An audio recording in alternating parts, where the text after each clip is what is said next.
Hey everybody, it's the Gaming Unicorn back again with more Alan Wake Remastered. I'm sorry it's been a while since I've done a part for Alan Wake, the second part, because I've been distracted with Luigi's Mansion 2 Dark Moon HD on my Nintendo Switch. Yeah, I have undiagnosed ADD because my mom has it, my sister has it, and they didn't test me for it, but I most likely have it, so yeah. But anyway, besides all that, let's get into episode 3. Previously on Alan Wake, Alice has been kidnapped. Alan, please help me. Alice? You'll do exactly what I say if you ever want to see your wife again. I can't tell anyone except my agent Barry. Damn it, Barry, they'll kill her! You're my best friend, and I'm worried that you're not right in the head. The ransom is a manuscript I supposedly wrote that's coming true before my eyes. It happened just the way it was on that page. So dark. I have found only a few scattered pages. I want the entire manuscript. The deadline is in 2 days. I found Mr. Wake's pages. Good girl. Episode 3, Ransom. How the hell did she get her hands on the manuscript anyway? I don't know. She's resourceful. I told you you were too hard on her. Listen, I found out all sorts of interesting stuff while I was digging around. Yeah. Mr. Wake, it's Sheriff Breaker. We have an FBI agent here, Agent Nightingale. FBI? He's anxious to see you. You'd better come to the station. Okay, I'll be right over, Sheriff. Let's make this quick, huh? Help you folks? Name's Randolph. I'm the manager. We're looking for Rose. Works as a waitress down at the diner. Rose, sure. Nice girl. Who wants to know? I'm Alan Wake. The writer, huh? I heard on the radio you were visiting. Well, I'll show you her trailer. That Rose, she's a nice girl. Always pays her rent on time. As I was saying, Al, I found all sorts of weird stuff from the local newspaper's archives. This place is crazy. Disappearances, mysterious deaths, urban legends come true, and get this, most of this stuff takes place around Cauldron Lake. Well, you ain't wrong, mister. The Indians thought the lake was a doorway to the underworld. I'm the God-fearing type myself. I don't hold with that sort of thing. Yeah, okay. Anyway, there was an island there owned by a guy called Thomas Zane. Now, some of the articles I found about him make him out to be a famous writer, but I ran a bunch of searches, couldn't find a single thing he wrote.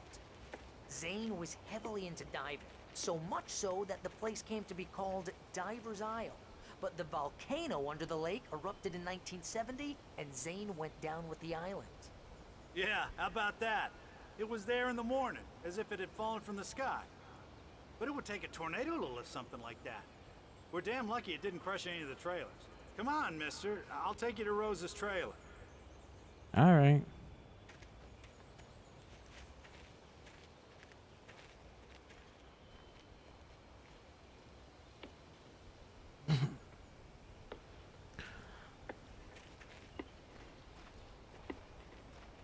The books we found in the cabin that had Thomas Zane on them. Barry just gave us a little info dump on him. Let's go see Possessed Rose, 'cause that's where we left off in the last part. It gets better. A local girl, Barbara Jagger, drowned in Cauldron Lake just a week earlier. They were lovers. Sure, Jagger's a local spook store. The Scratching Hag. Comes for you in the dark. Childish stuff like that. Anyway, Al, I'm just getting to the best part. All of the articles about this stuff were written by Cynthia Weaver. I asked around, and she's that crazy bag lady you met. Yeah, anyway, she knew both Jagger and Zane before they both died, and she had some kind of a breakdown.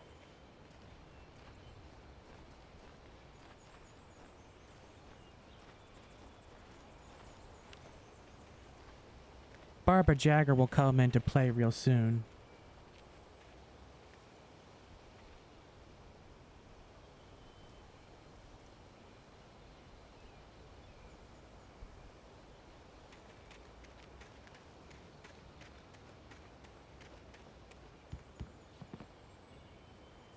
All right, let's go see Rose.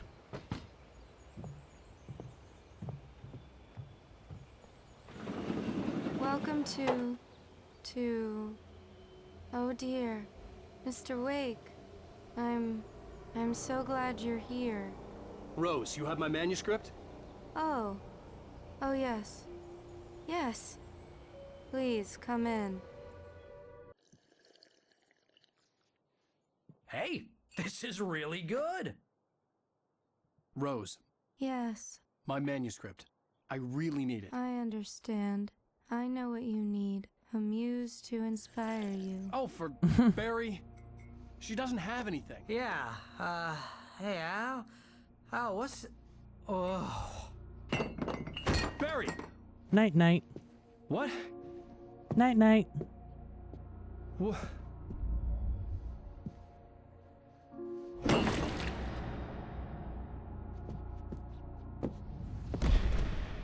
And they fall flat. It's coming for you, hiding in my barber's skin. I'm too weak to stop it. You must turn the lights on. I promised I'd come visit you and your lovely wife. You must finish what you started. I insist. You must turn the lights on. Turn the light on. Back to work, boy. Jesus.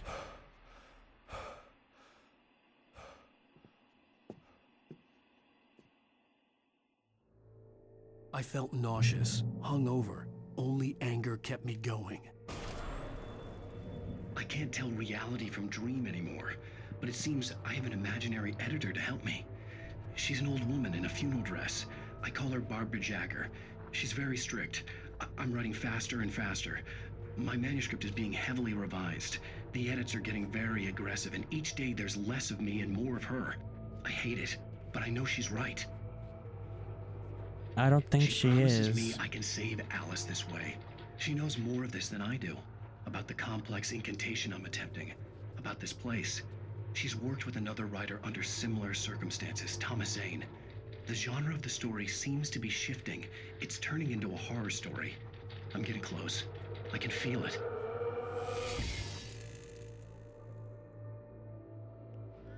Huh. Here's Rose's little wall of Alan Wake. That's, yeah, she's obsessed. There's Rose Barry. took a day from me. I had less than 12 hours left to meet the kidnapper. All I could do was get Barry into the car, work something out once I got on the road. Barry was out of it. He was way too heavy to carry. Gee, what gave it away? I deserve more money. I'm so handsome. Welcome to the Oh Dear Diner. What can I get you today? Coffee?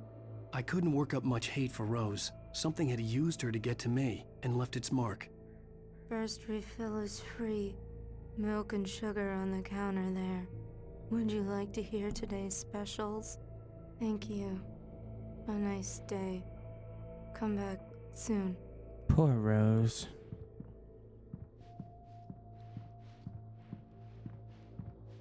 After the events that just transpired, Rose won't be the same ever. My gun and flashlight were gone. I'd have to find a way to get Barry into the car as quickly as possible. There was no time to waste. Mr. Randolph liked Rose. That little smile she had. How she was still sweet when life had tried so hard to make her bitter. It wasn't any of his business what she did in her trailer.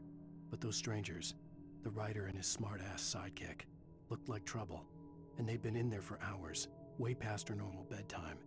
He reached for the phone and called the sheriff's station. Uh-oh.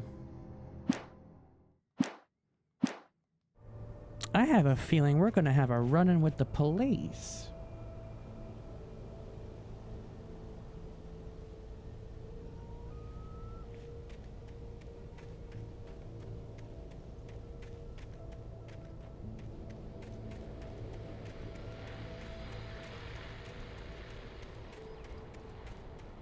Alrighty.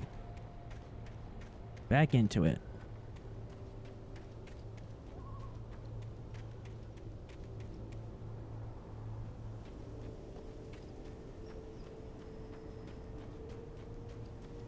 Oh, you're gonna get it now.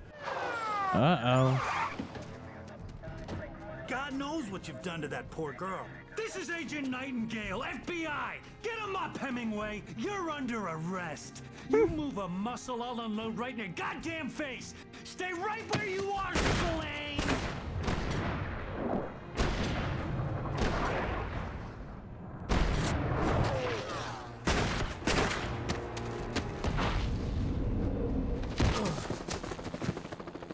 What are? I'm standing right here, you goddamn maniac!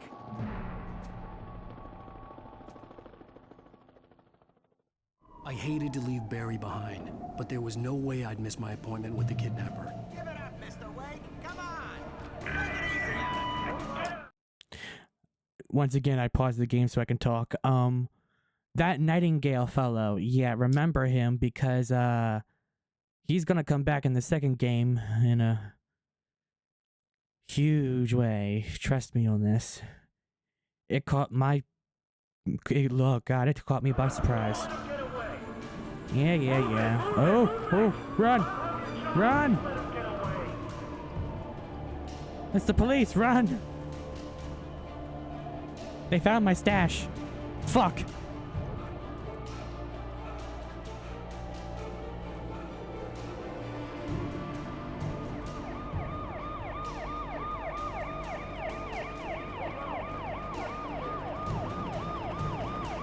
Oh god, the helicopter's on me.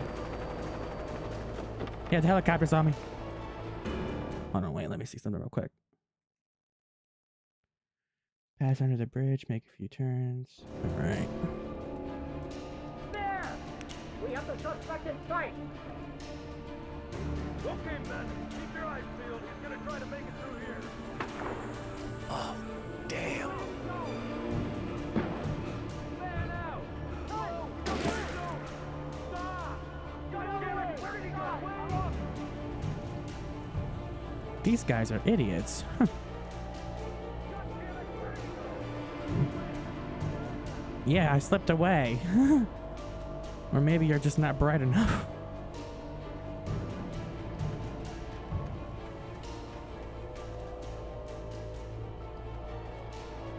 Oh, damn it.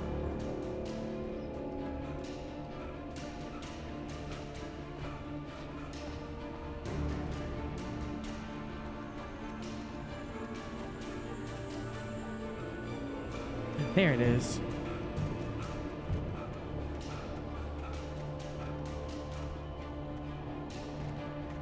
John, come on, guys. We need to head him off. For decades, the darkness that wore Barbara Jagger's skin slept fitfully in the dark place that was its home and prison.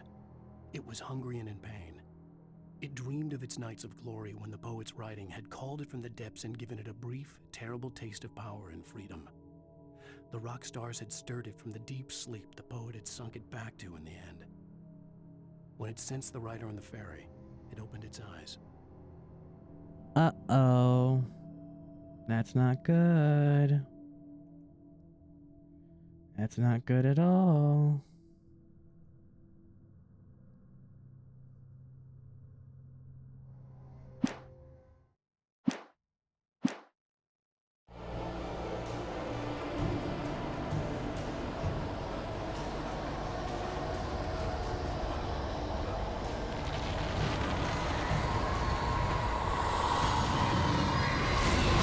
Ooh. And there's a police car.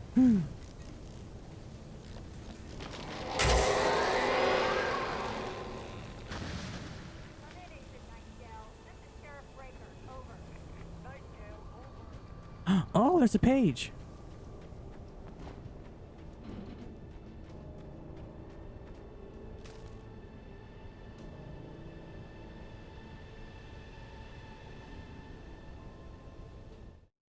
Rose didn't know how the strange old lady got in her trailer, and she looked wrong somehow. The woman showed her teeth in an approximation of a smile and traced a finger down Rose's cheek. "Pretty girl," she said. Rose felt as if she was falling asleep, but her knees didn't buckle. The crone spoke in a whisper, her words ice cold and dark in Rose's ear. Uh-oh.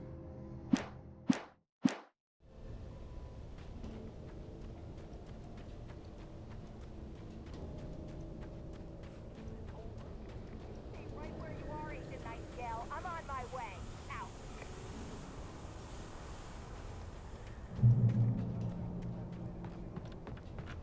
A safe space. Yay.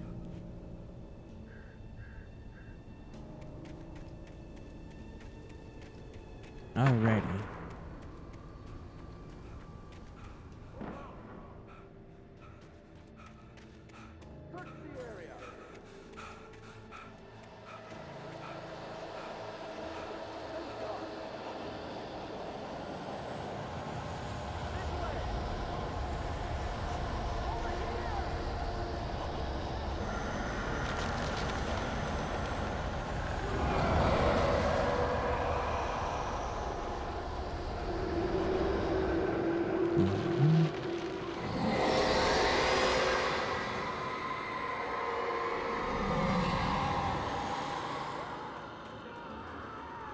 Oh, there go the police.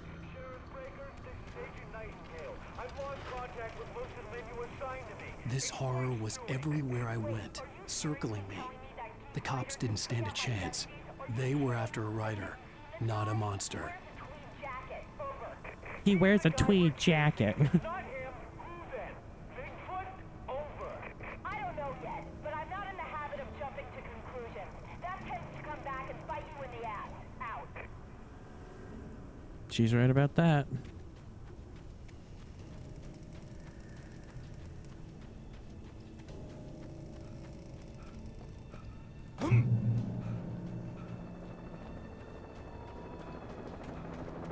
Is this where a helicopter crashes? I think it is.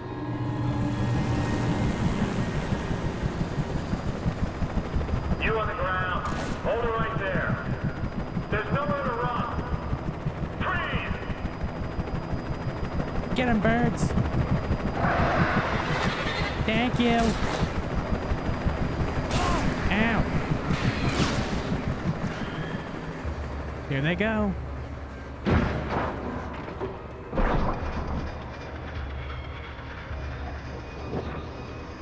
It's going down! Mayday! Mayday! Mayday! Mayday!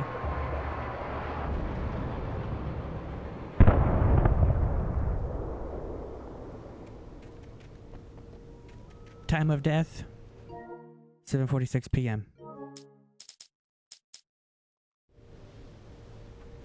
They did their job well. Oh, just burst into flames. Real talk, serious talk, I actually saw a car crash once and it exploded. It was when I was really little, but yeah. So I've seen a car explode before. Oh boy. Let's look at the damages.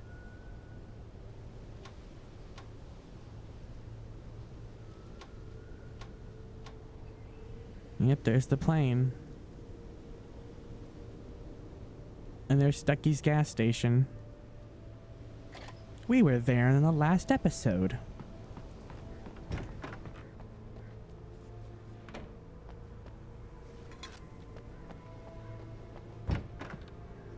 Eh.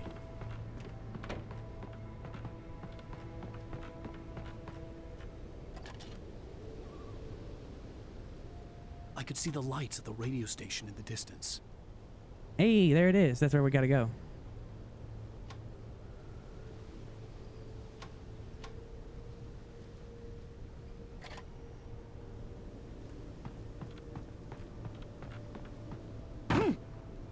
Alright.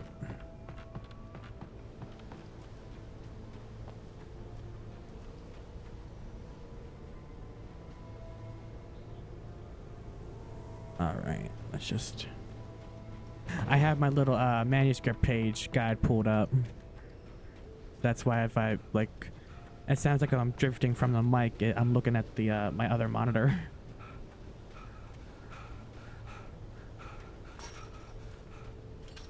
I imagined that the broadcast tower in the distance was part of the local radio station. Maine seemed like a decent guy. Perhaps he could give me directions to the coal mine.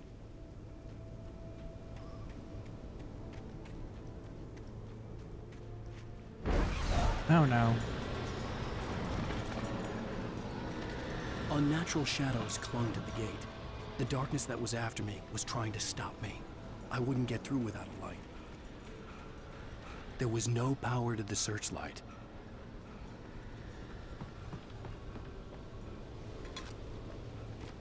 Here's the generator, alright. Start her up.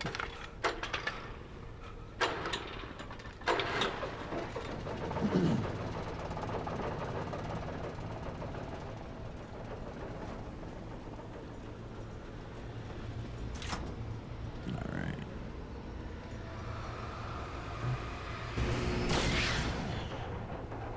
There we go.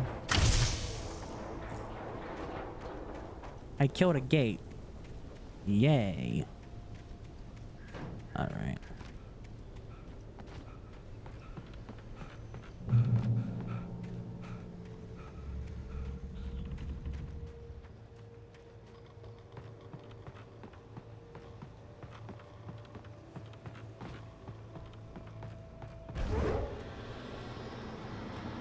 A flashlight. Oh, gimme. Yay.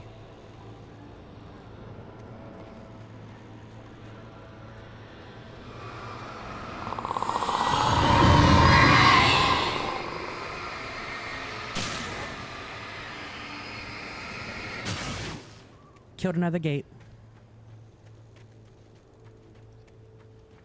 It took me a moment to recognize the flashbang grenades.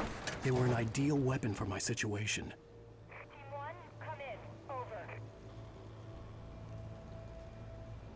Team 1, this is Sheriff Breaker. Report. Over. I don't think they're gonna be reporting back to you. Yeah, all her teams are gone. Honey, they're gone. Never mind, I found them.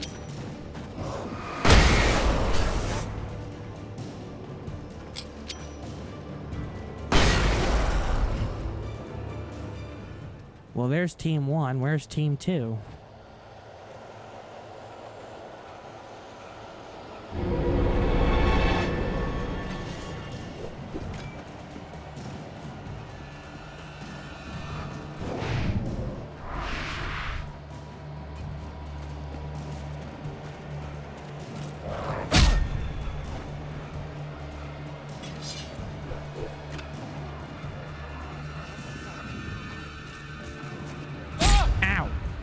Fuck. Ah, there we go.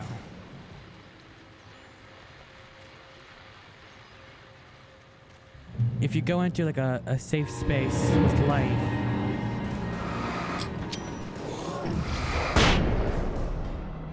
All right. Are you kidding me right now?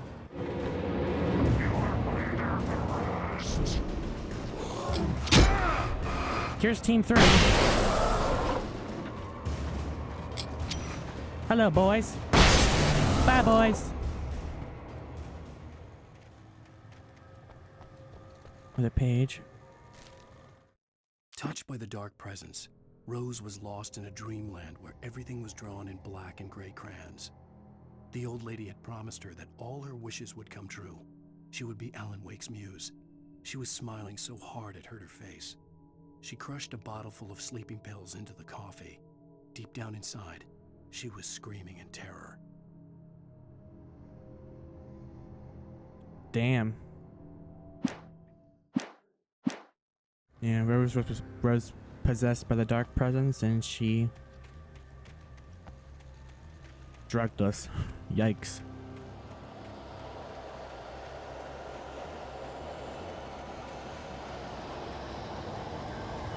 Oh, hi! Hey, fellas.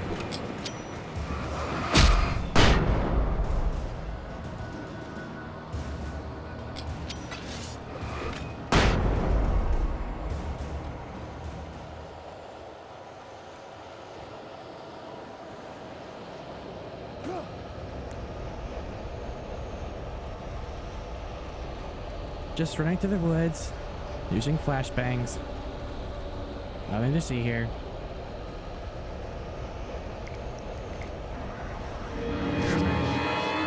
Oh god, they just... You guys are just obsessed with me, aren't you?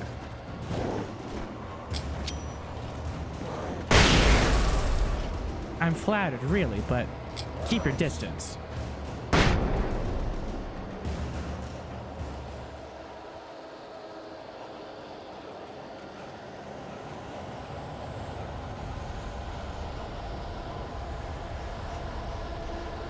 There's the radio station up ahead. Just gotta get there. Come on.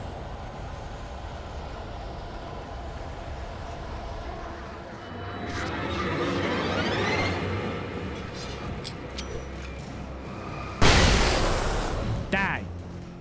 Die, bitches!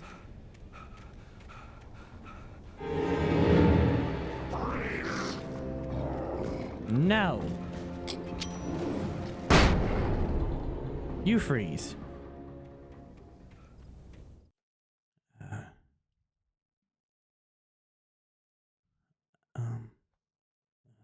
Hang on, guys. Hang on.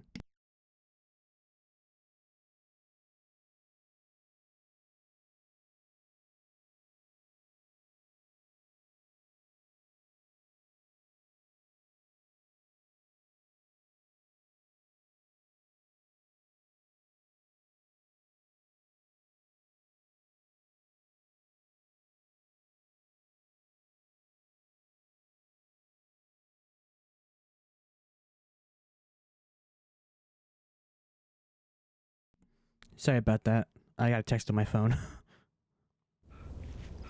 Alright. Nobody else? Okay, great. I hope Maine could lend me a car to get to the coal mine.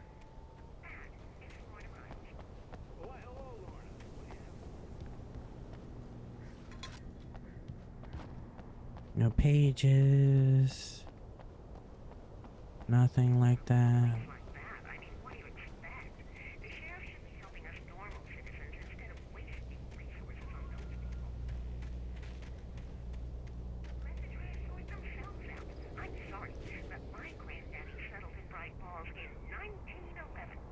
That's nice. Well, thank you very much for that compassionate viewpoint, Lorna.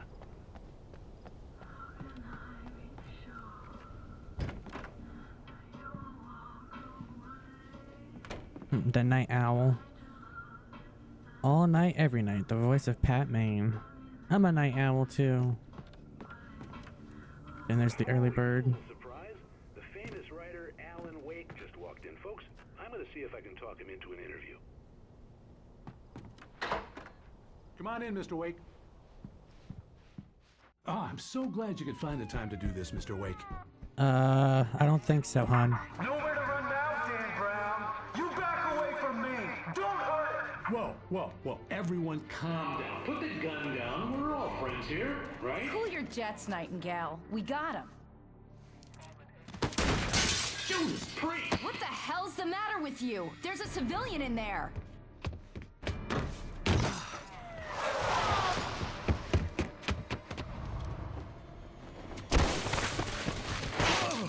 Run! I'll get you yet, even if it kills me. You hear me? You hear me, H.P. Lovecraft? I had fallen off so many cliffs it was ridiculous. That's what you get for naming a book The Sudden Stop. It was probably good I hadn't had the chance to tell Maine where I was going. I'd have to lose the cops and find my own way to the mine. Nightingale stared through the broken studio window into the dark woods. He turned around, started to walk out, but Maine grabbed his arm. "Young man, you almost shot me. You don't shoot off rounds at people like that. What's the matter with you?" Nightingale shook his arm free, marched out. His cheeks burned with rage and humiliation.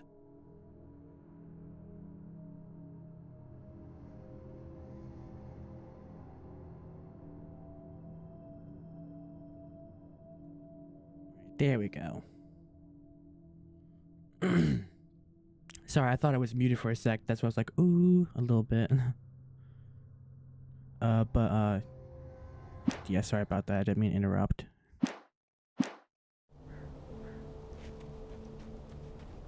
More flares, good.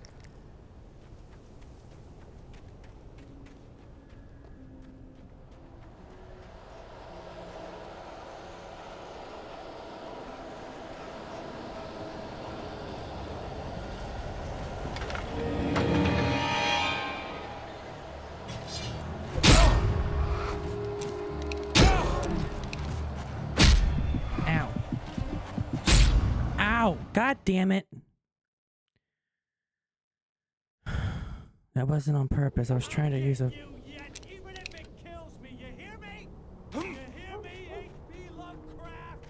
I had fallen off so many cliffs it was ridiculous. That's what you get for naming a book The Sudden Stop. It was probably good I hadn't had the chance to tell Maine where I was going. I'd have to lose the cops and find my own way to the mine. I guess this is kind of nice that I died because I can play the page again. Oh, it's just... Oh.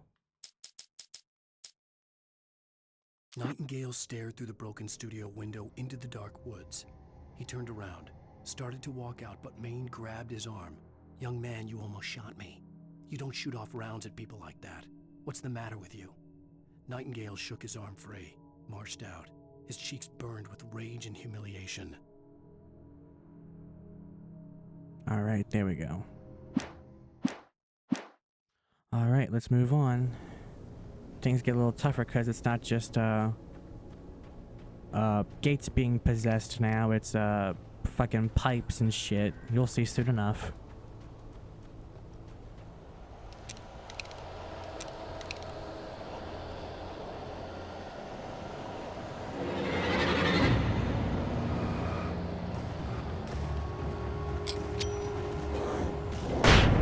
Hey.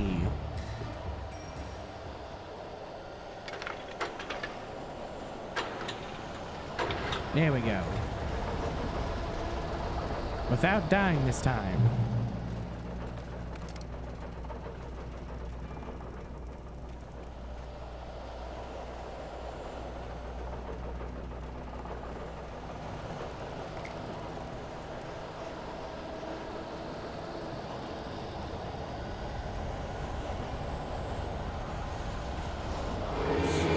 Are you kidding me right now?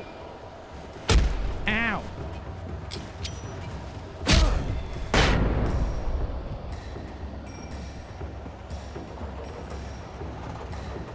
All right.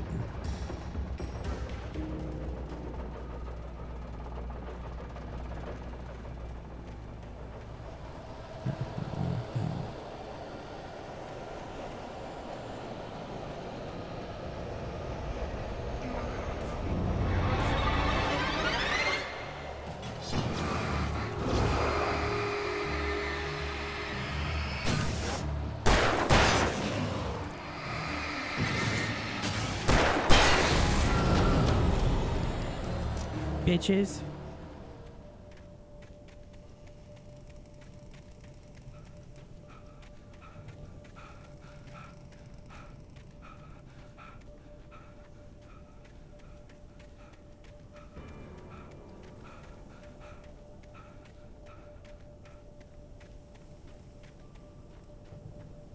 How high does this hill go? Oh my god, I have to do all this just for one single page? Are you kidding me?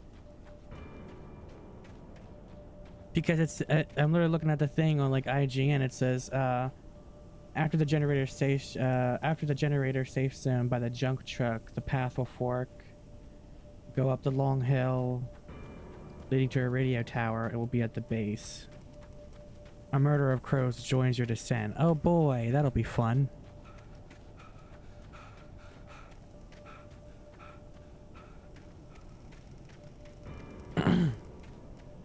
If I don't know if I said this before, but if I don't get all the pages done or collected in this playthrough, I'll play the game off screen, and then I'll collect all the pages then, and then I'll just make a like a little like audio book video of all like the pages being read.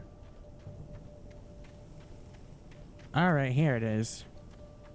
Damn, I had to hike all the way up. Is there like... Alright, there's a flare. Alright, flares. I'll take some flares. That makes up for it.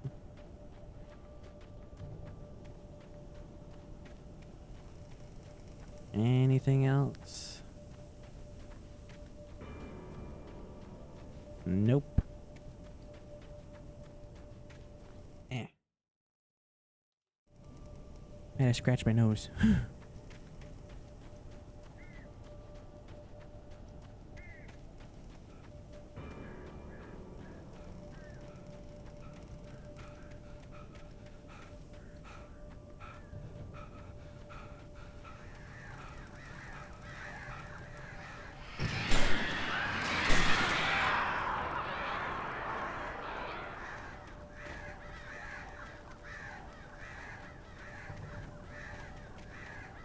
God, I hear them. I hear the crows.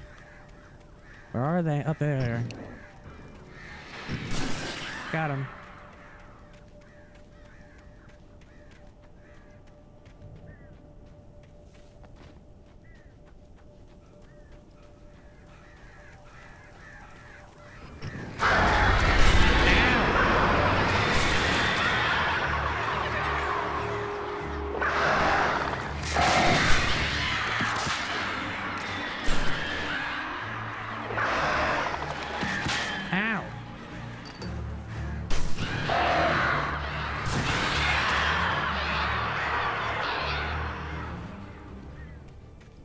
God.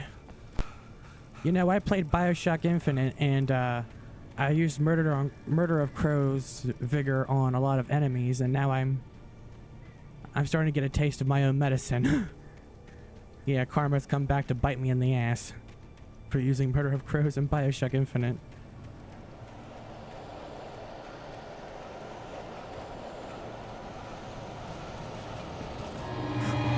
Run! Ow! Ow! Fuckers! Did they go away?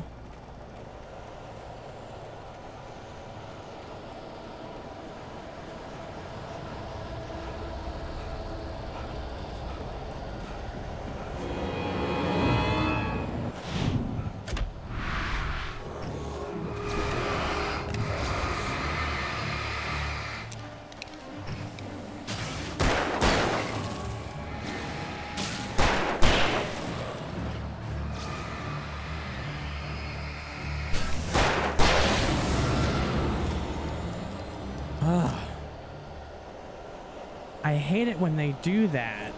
When they just sneak up behind you, like, at random. Fuck.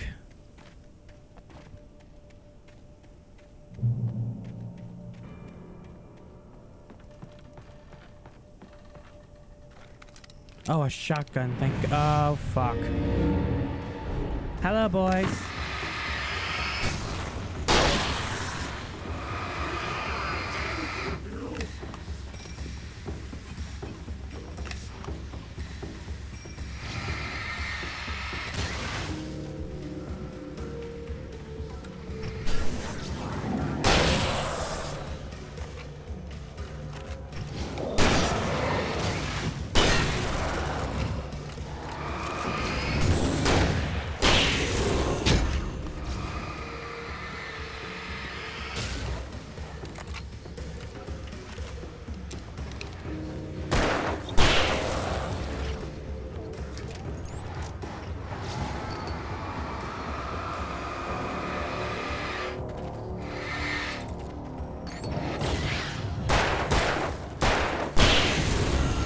Ah, son of a bitch.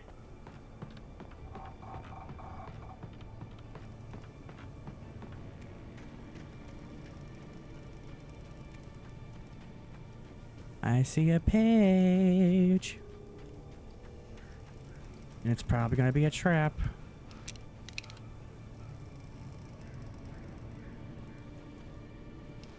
And I have nothing left to defend me. The bulldozer's engine roared to life. Mud and rocks flew as it fought for traction. It crashed through the concrete wall and landed heavily in the yard.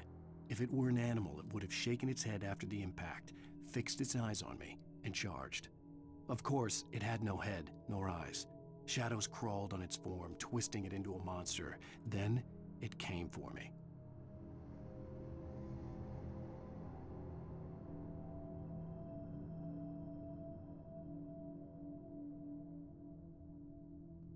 Just for the record, when the bulldozer comes into play, I'm gonna probably die 1,000 times, so just a future forewarning. Because I hate that part, and I know when it'll come up. I'll just be like, oh, fuck.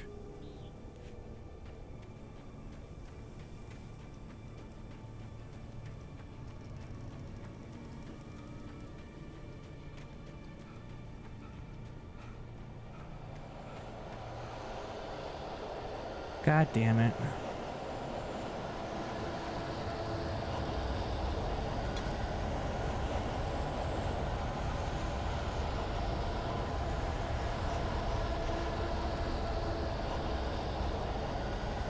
Oh, Paige. Sarah trusted her gut, and her gut said Agent Nightingale was an asshole. He felt wrong, and it wasn't just the smell of stale booze. It was in the way he flashed his badge, pulled rank, the look in his eyes when he wanted answers. Where was Alan Wake? What was this about an accident? Where was his wife? And most importantly, why did she let Wake go? He wouldn't answer her questions. Federal business was all he'd say. Federal business. I feel like he's just making up excuses.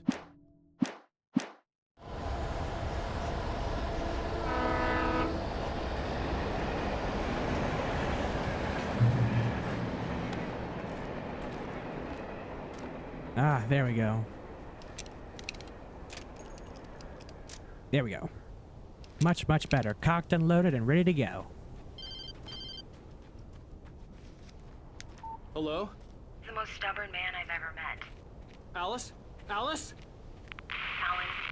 Alan, I'm so afraid. It keeps me in the dark. Please help me. I look at you, Alan, and it's not you. Something else. Looking out from behind your eyes. Alice, I'm here. I'm so alone here. It's all gonna go to hell. You need to be careful. Cooperate. The connection had been terrible, but that wasn't the only thing that hadn't been right with the call. She sounded wrong somehow, but she had called me. At least he knows something's wrong. The pipe wrenched itself loose from the bridge's steel framework. Wrapped in darkness, it floated in midair, twitching. For a moment, I didn't understand what I was looking at. The heavy object lurched at me with impossible force. I threw myself out of the way, but just barely. When I turned my flashlight on it, it shook in a dark rage before it flew at me again. Damn. And that's gonna happen in the next 2 seconds over there. Across I this could see a train railway bridge. bridge up ahead, and a warehouse of some sort on the opposite shore. I hoped I could find a car from there. I swear to God, every time I get cut off by him and he like self-narrates, it makes me think of that Family Guy clip of Peter narrating his own life. And oh my God, it just, oh my God.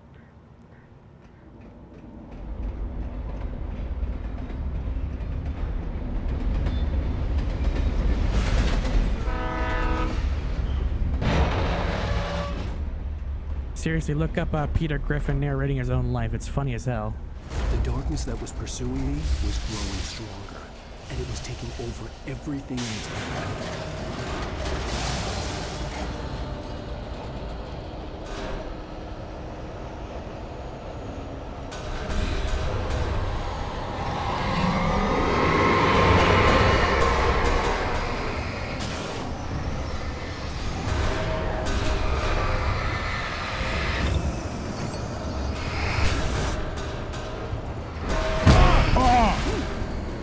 Damn, that hurt.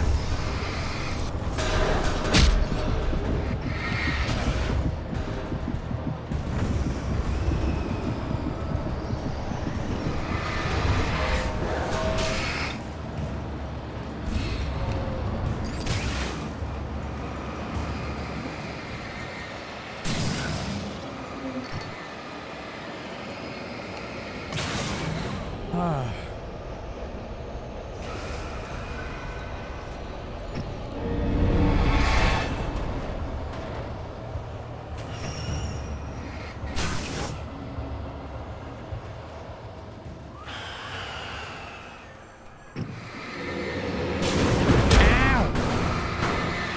What the hell? God.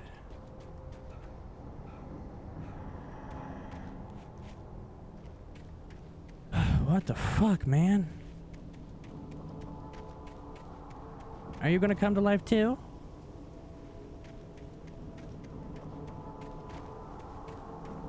What about you guys? You guys come to life? I slammed the door shut right in his smug face. He pleaded for me to open the door. True to form, the asshole actually thought I would obey. I had no sympathy left, no guilt either, not for him. I took a moment to savor the scream. I bet I had a smile on my face. It was all that I had time for. The dark presence was inside the lodge with me. Well, that's not good. All right. Alrighty. Let's go. As a teenager, just starting to get interested in writing, Stephen King had been a source of inspiration to me. I thought about all the inanimate objects that had come to life in his books. No one is safe in a good horror story. Certainly not the protagonist. That's what makes them fun. This was anything but. The darkness could possess anything, and it was getting closer. Oh, fuck. Hey guys, remember the part with the bulldozer I told you about? Yeah, it's about to come up. I'm not even joking, so if I die a lot in this part, I'm so sorry. I just... Oh boy. But see these red giant canisters? You can shoot them and they'll make an explosion, and that actually counts as a as like a light source, so if it explodes, then it hopefully kills all the enemies in the vicinity.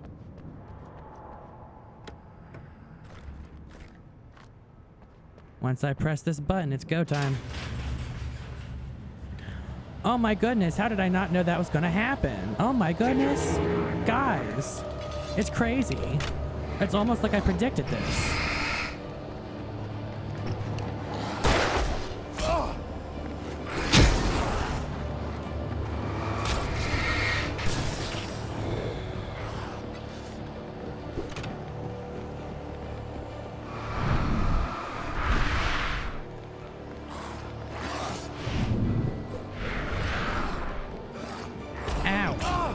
Okay, me blowing them up obviously isn't working.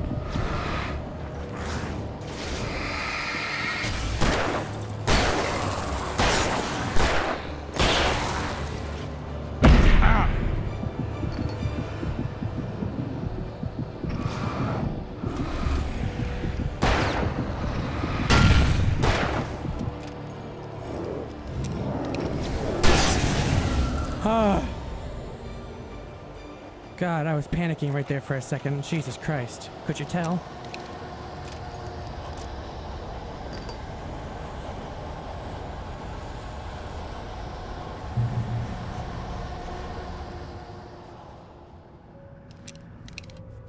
Yep. Ah! Ow!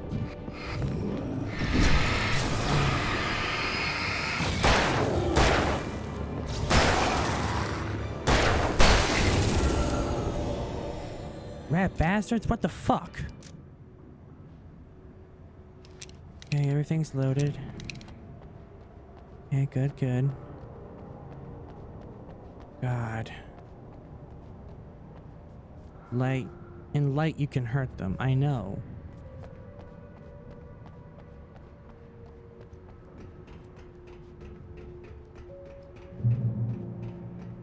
Oh, yeah, see? Revolver ammo, batteries.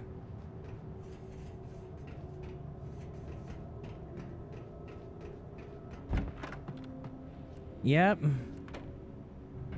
Here's the part with the bulldozer. Yay. Oh, God. I already don't like this. The darkness surged towards me, sucking everything loose from the ground into its depths, tugging at my clothes. I saw the flare the kidnapper had dropped and threw myself towards it just as I felt my feet leave the ground. The darkness embraced me with the force of a tornado. Somehow I managed to light the flare. The darkness roared and cast me away. I fell toward the dark waters of the lake far below. Did you drown?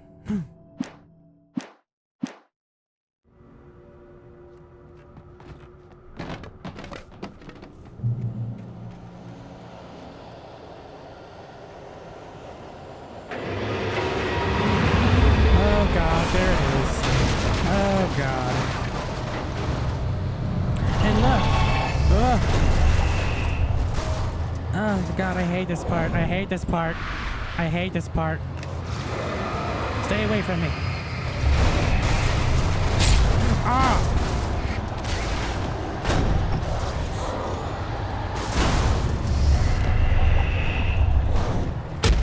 Ow.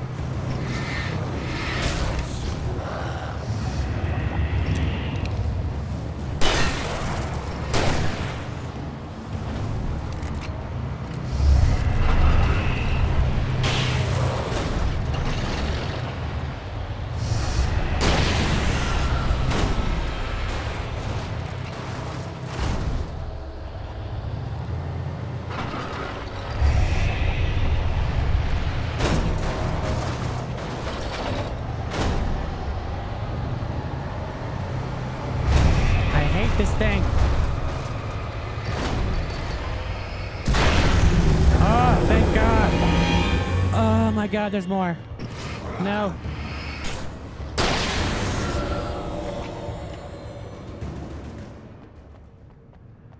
Oh, what the hell? Oh, I don't like that at all. Oh, what the hell? Grab, grab, grab, grab, grab. Okay. I hate that bulldozer part.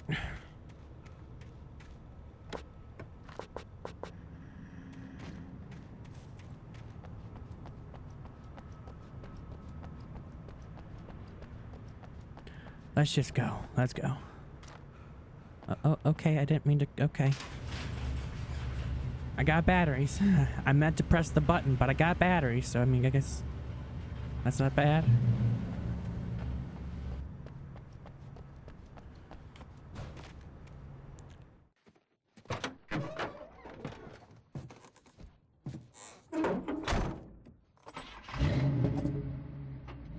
I had never been this glad to see the sunrise. I had a couple of hours to get to the coal mine.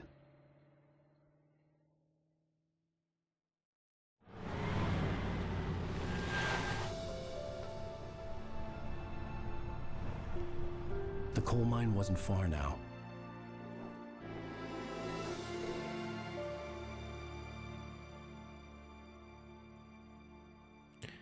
We gotta get to the mine.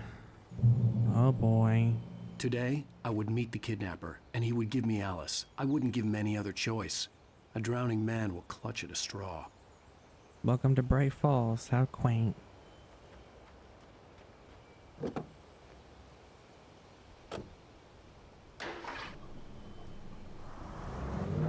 Little by little, without realizing it, I'd come to believe that the story in the manuscript was coming true.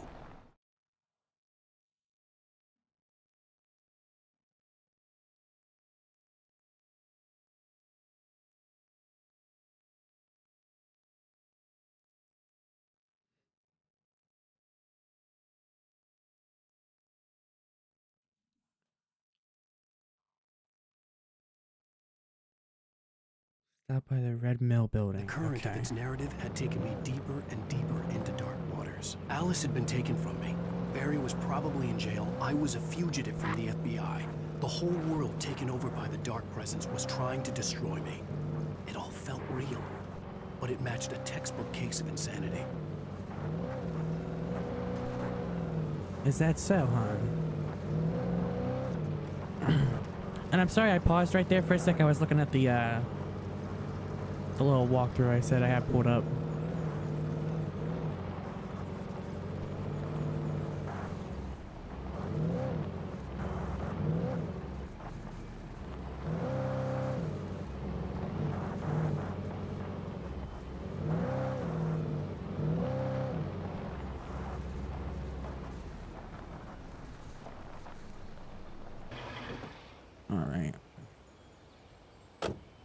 Is there something here?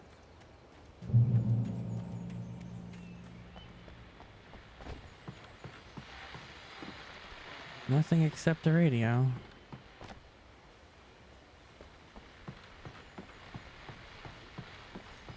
That sucks.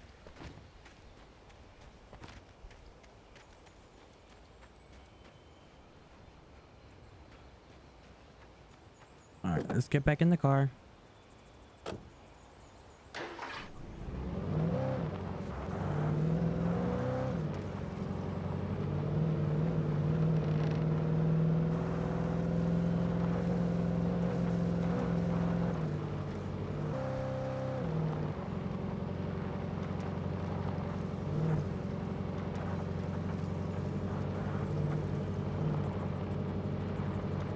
Past the ranger tower. There it is.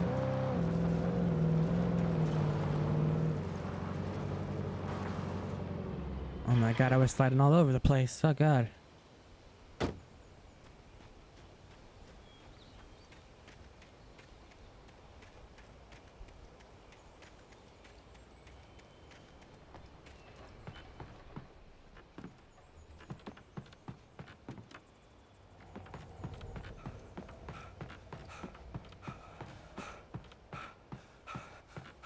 Here it is. For Mott, spying on the writer on the ferry had been a disappointment. His boss had made Wake out to be something special, but Mott hadn't been impressed. He'd gotten a good long look at the wife, though, and he liked what he saw. Mott had fantasized about goading Wake into a fight, but it hadn't happened. Still, he'd get his chance to see if the writer had anything in him. He'd been promised as much. I actually didn't know the guy on the ferry had a name. His name's Mott. Okay. Well, holy shit, he has a name. The oh brother, this guy stinks. He has a name. Yeah.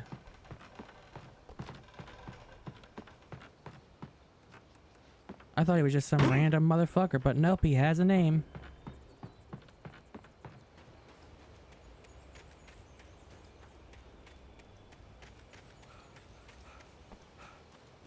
Let's go.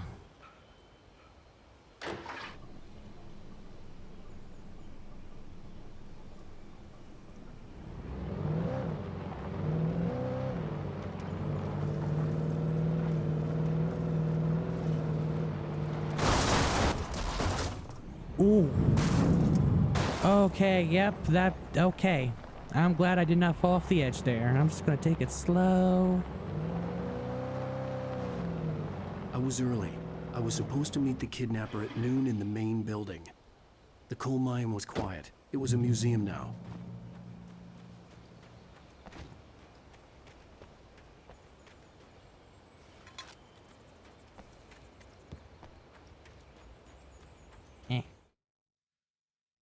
I just scratched my nose again.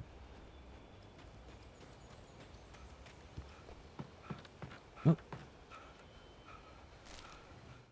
With Nightingale gone and the night wind blowing in through the broken studio window, Maine stared at Sarah. The sheriff looked away. Maine's voice shook with barely controlled anger. That boy's doing more drinking than thinking. I hope you know what you're doing, Sarah. He's got a sickness in his eyes. You take my word for it. He wants Wake for a reason, and it's not for anything good.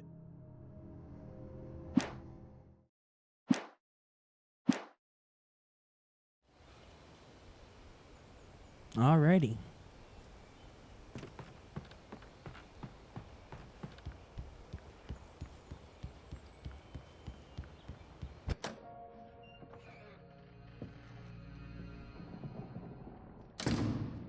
I didn't want to go outside. Cops had to be looking for me. The noon sun turned the place into a sauna. The day dragged on. Different scenarios ran through my mind. Ways of how I'd torture the kidnapper to get Alice back. Or the different horrible things he could have done to her. I imagined her dead. I had no way of knowing she was still alive. It was killing me. I was running on blind hope. It was all a waste of time. The bastard never showed up.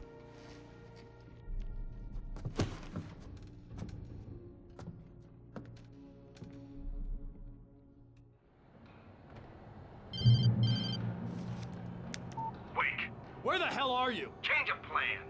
You know where Mirror Peak is? It's a big mountain north of where you are. You follow the path from the mine, you can't miss it. There's a lookout point there. I'll be waiting. I'm through being jerked around You by want you. to see your wife alive? Because if you do, you better watch what you say to me. Do we understand each other? I want to talk to Alice. Yeah, and I want the manuscript. Don't keep me waiting, Wake. Hello? Hello? Ah! I'm gonna kill him. I had to get to Mirror Peak. Ow.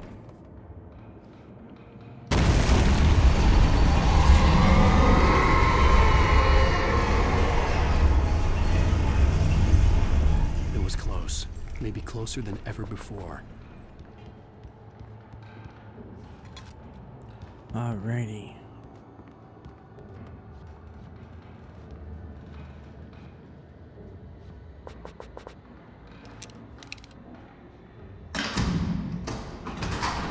Here we go.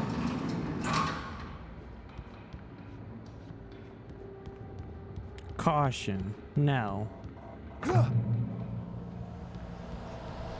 Oh, God. Alright, well, let's do this.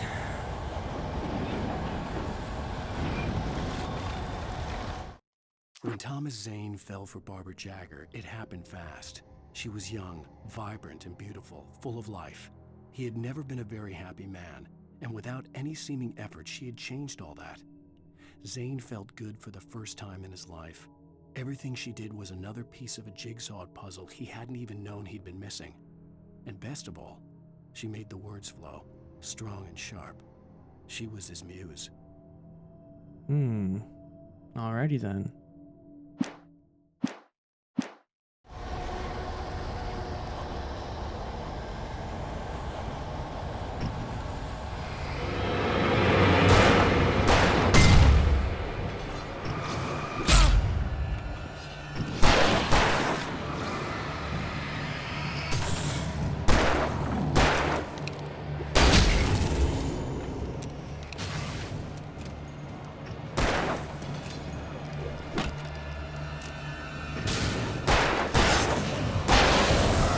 Oh, God.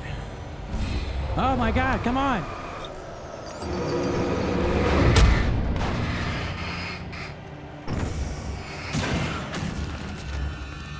Oh, God. Oh, oh, what the hell?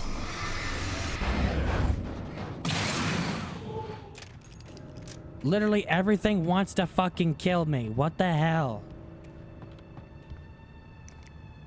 Oh, flashbangs. Okay, that's good.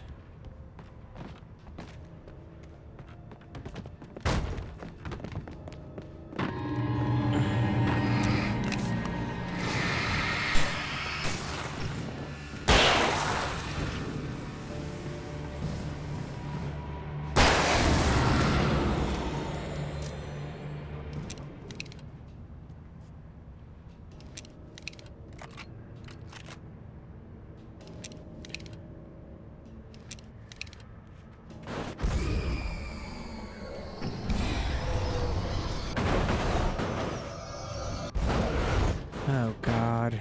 Come on.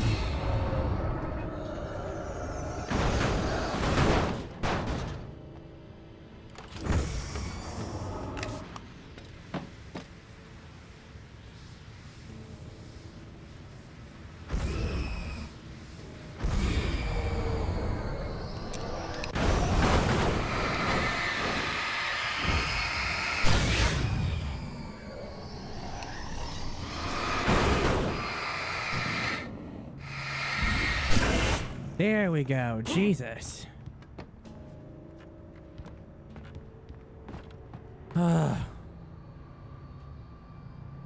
All right. Let's go. What the hell?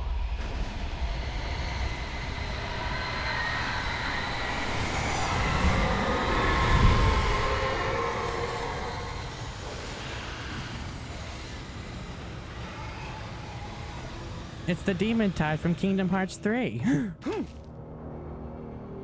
The only way to reach the hillside ahead was to go through the building. I had to find a way to avoid electrocution.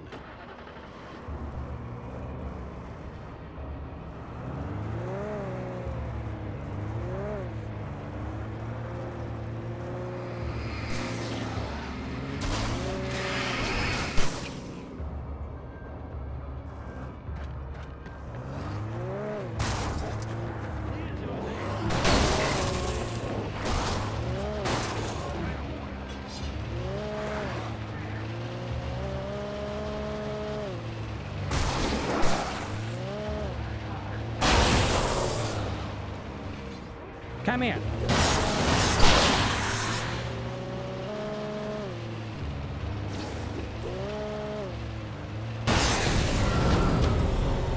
Yeah, I got them all.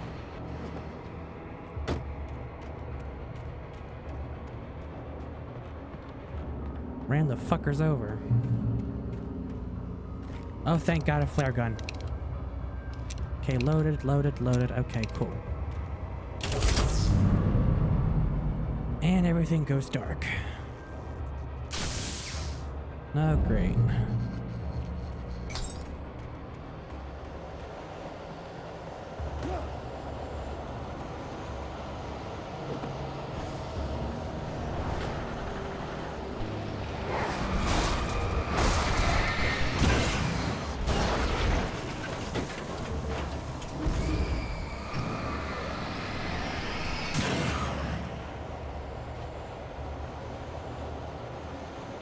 My car got destroyed. Fuck.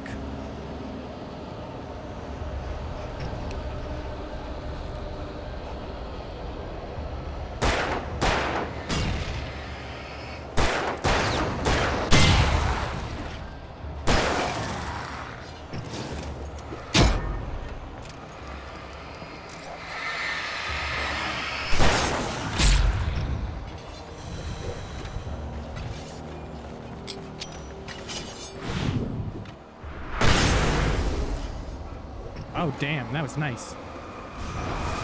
Ow.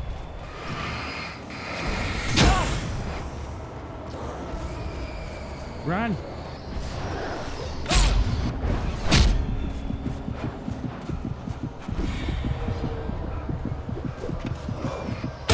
Damn it. God fucking damn it. What the fuck?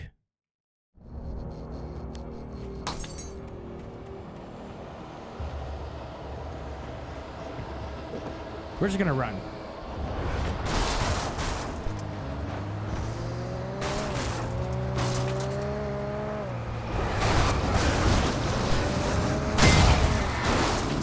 Made it. Time to go.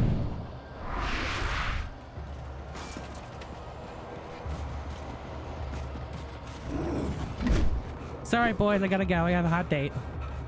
And it's not with you.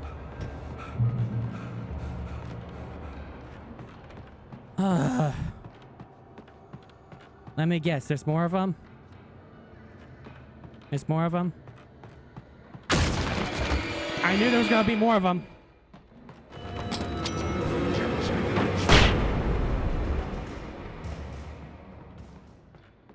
Good thing I just ran and held onto my flash grenades. Oh god. Alright, let's go. Alright, flare, batteries.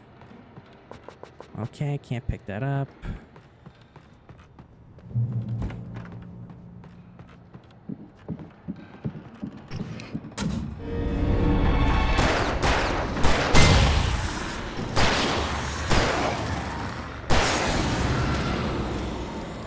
Nice.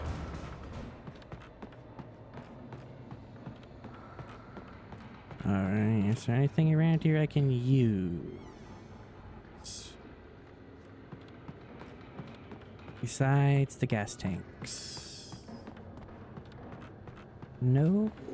Alrighty then. No, it is. Climb.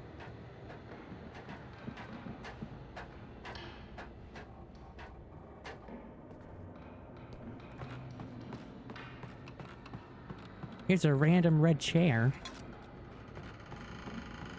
Page. Some of the Taken retained echoes of their former selves, but these were just the nerve twitches of a dead thing. Nothing remained but a shell covered and filled with darkness.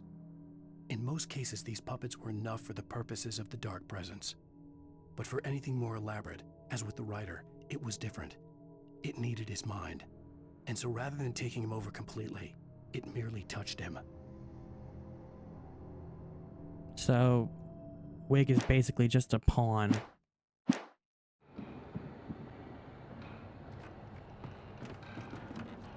I hear people.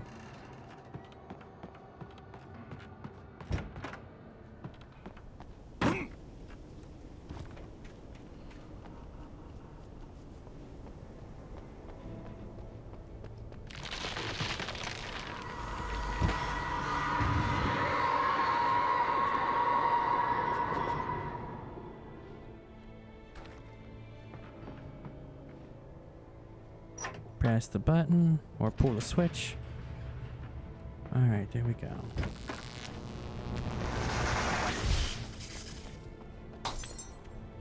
There was no way the Flashbangs. flashbang grenades were standard power company equipment. That logo looks a little familiar on the truck.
Alrighty. Alright, hang on. Let's just get cocked and load. Oh, I had a fucking damn... Oh my god, I forgot I had a fucking flare gun. What the hell's wrong with me? Oh, here's another page. Yay. I stared through the bars of the jail cell. Barry stood behind me, swaying on his feet, looking as ill as I felt. Agent Nightingale stood on the other side of the bars with Sheriff Breaker. Nightingale had a stack of manuscript pages in his hand. He seemed unhinged as he gloated. Well, I've got you now, Raymond Chandler. It's all here. All the evidence, including conspiracy to murder a federal agent. The funny thing is, that bottom part where it says, conspiracy to murder a federal agent, well,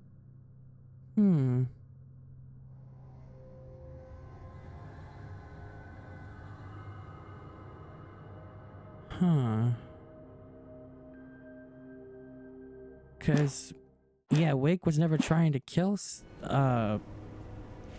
Nightingale. He just kind of showed up. Seriously, he just showed up out of, like, I was like, I want Wake. Where's the damn writer? And called him a bunch of other author names like H.P. Lovecraft and Hemingway and all that.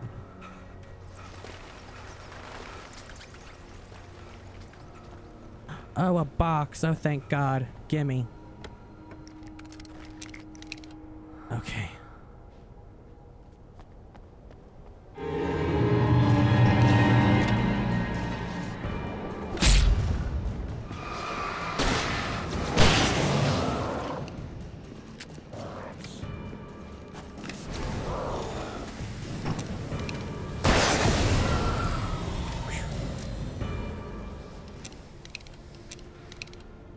Okay.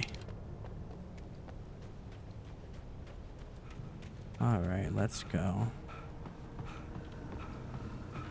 Oh.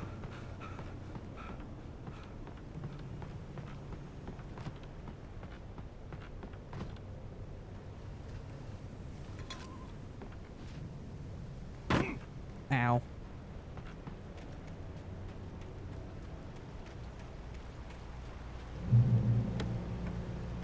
There we go.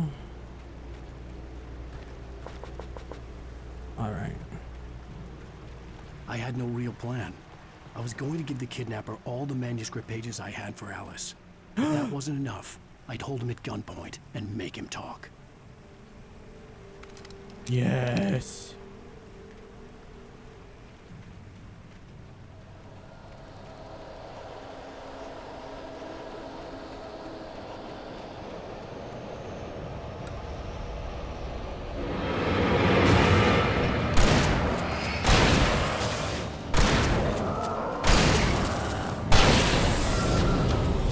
Fuck yeah, I love this.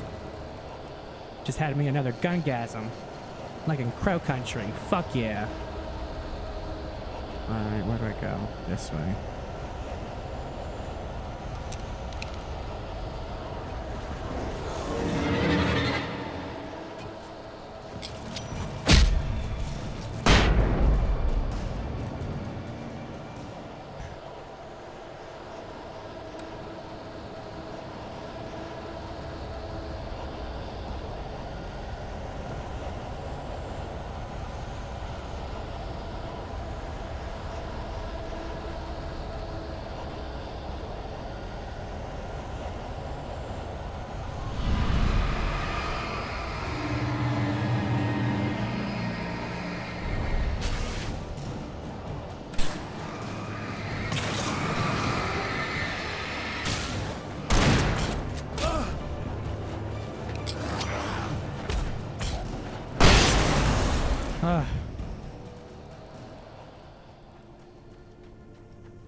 There we go.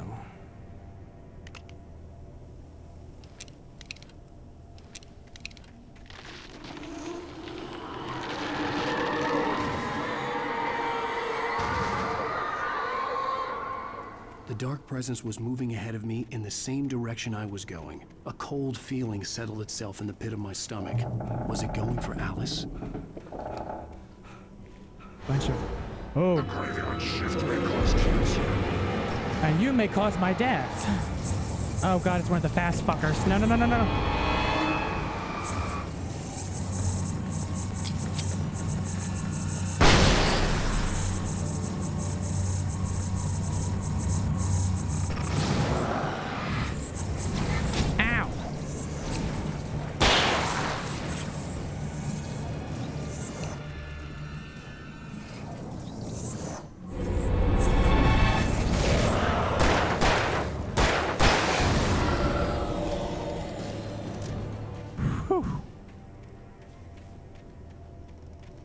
Oh boy, I hate those fast ones.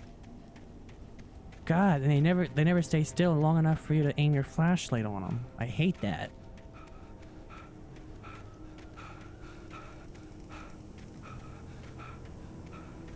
I'm going towards the checkpoint, yeah. Mostly you just gotta follow the little yellow dot. I was about to say little yellow red dot on the map when it's not. The red part is your health and the place was dead. A ghost town. Had been for decades, maybe a century.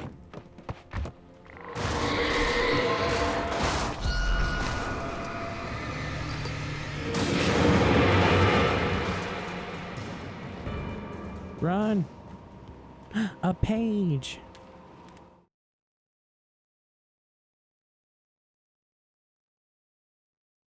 Things were never as simple in real life as in fiction. I had lost count of the times I had wished there'd be a clear reason for my writer's block. Something to fight, something to lash out on. There wasn't. I was filled with doubt. I was nothing like the hero in my books. Alex Casey had gone through his life with single-minded determination, never wavering from his goal. Even now, I was angry at myself, angry at Alice, angry at Barry. I was fumbling and I had no plan.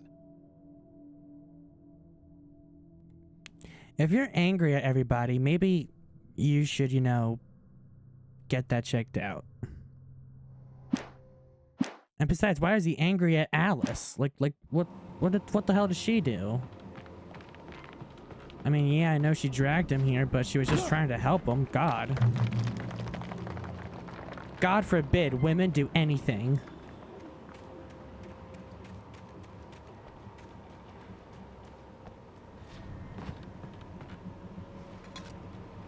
What's this? Batteries.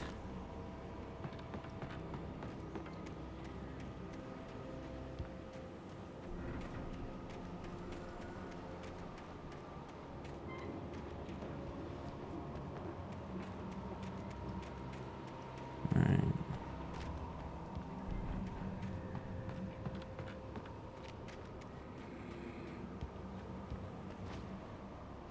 Good thing I have.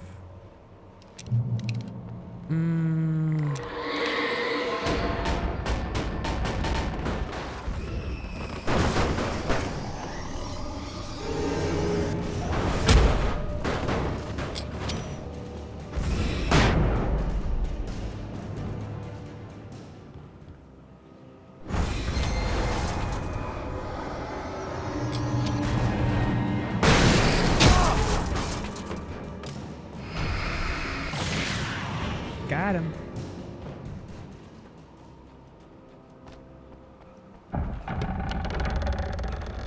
Oh, those creaks do not sound good. Alright. Alright, where do I go? Where do I go?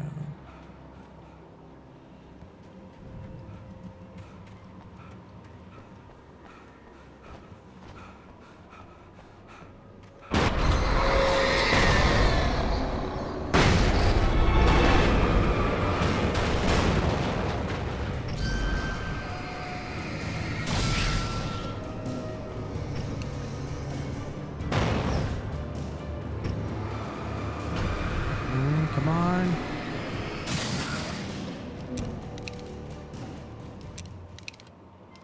Alright.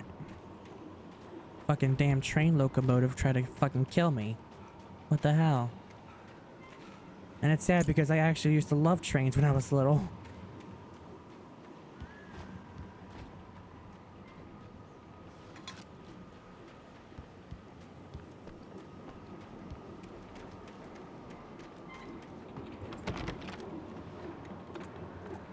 There we go.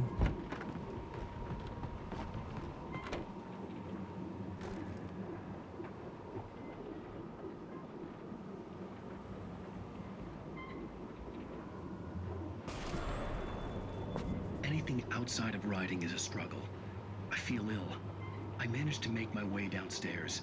There's a shoebox filled with books and papers by Thomas Zane. It's very hard to focus, but I managed to read some of it. He's a poet, and a good one.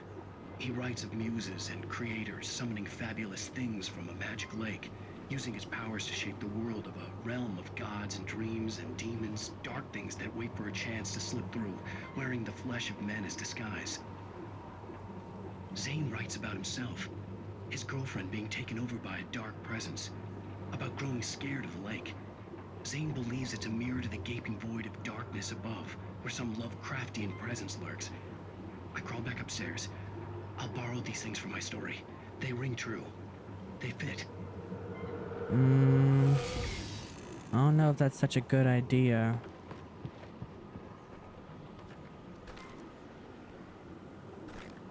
I'm not giving up my pump action shotgun. Sorry, no.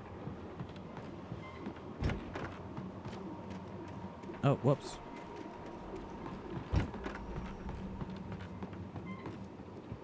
Here we go.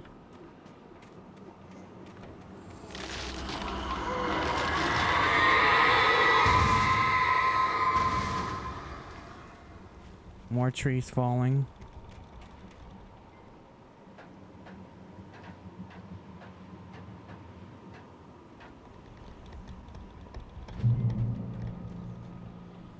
All right.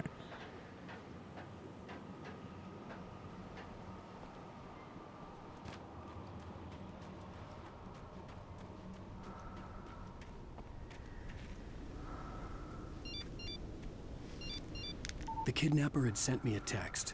The message was full of spelling errors and insults. It was telling me to hurry up.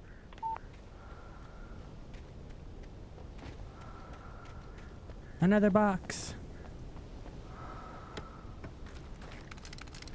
Don't you hate it when people can't spell words right when they text? Like they use like I don't really understand. I mean, I understand some, like LOL means laugh out loud, or LMAO means laugh my ass off.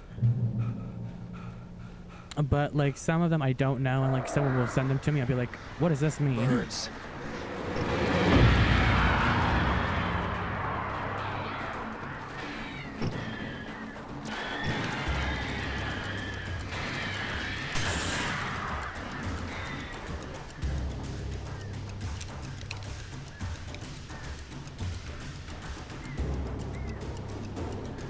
Damn crows. Come on.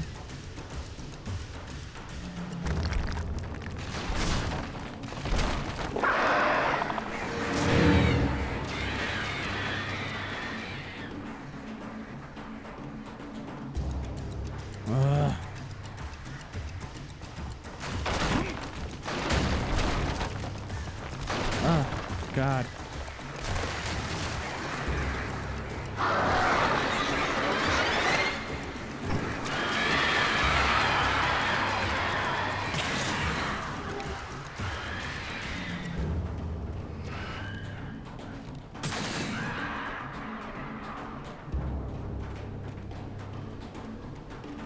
Danger. No. Okay.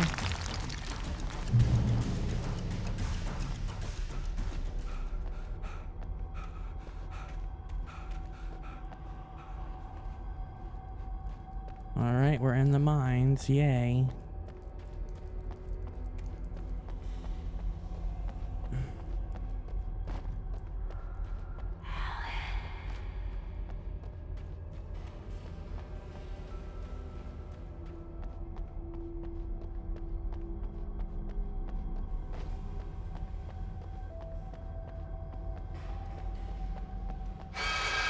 Without warning, the headache stabbed at my brain.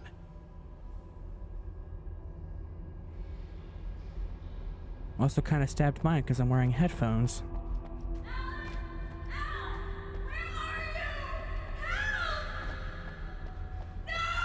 Alice?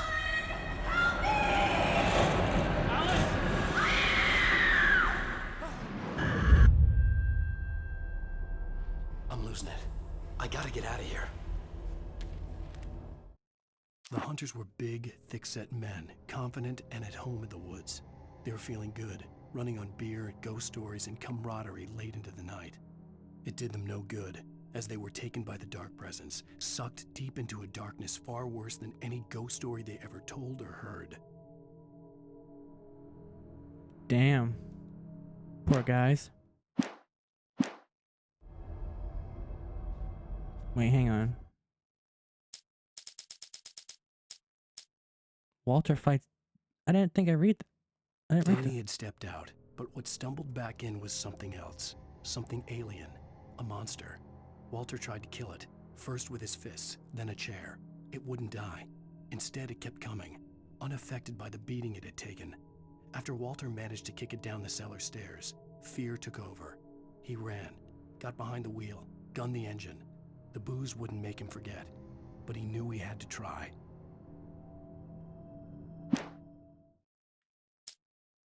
Who the hell's Walter? Like, I'm not even joking. Who the hell... Who's Walter? I cannot keep track of the people in this game. Goddamn. Uh-oh.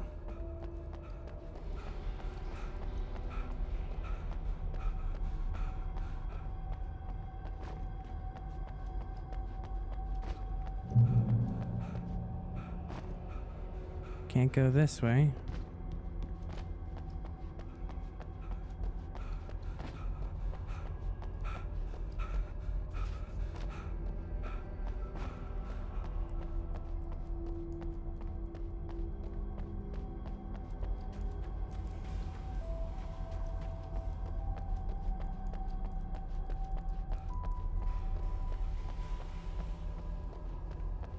Where I came from.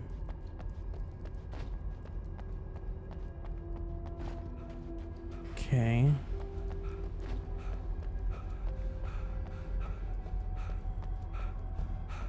Come on, stop running out of breath.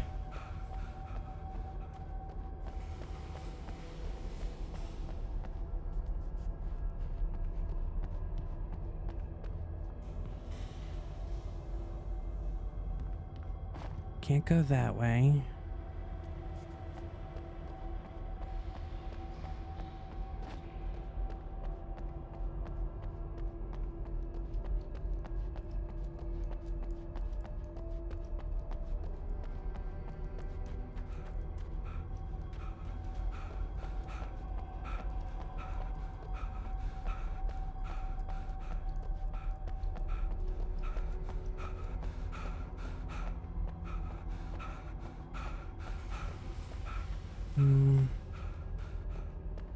Here we go.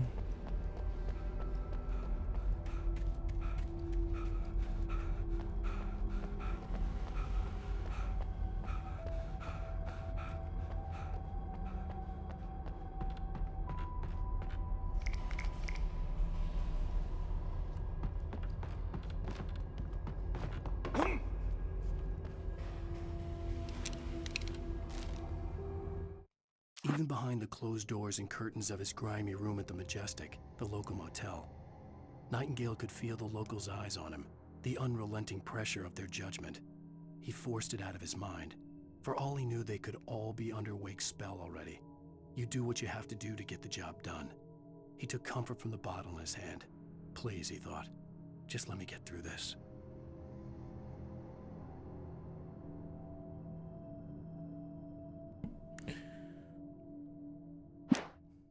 You won't find your answer at the bottom of a bottle, unfortunately.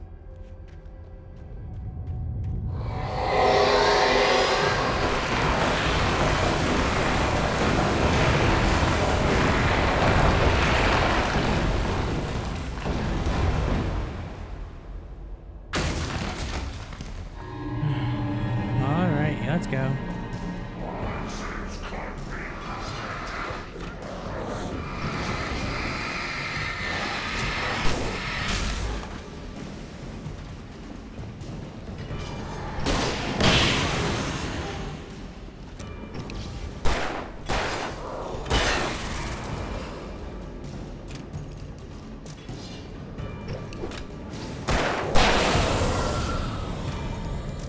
There we go.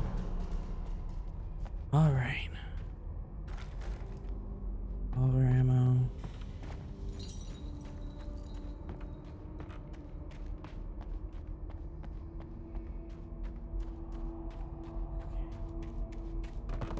Just go this way.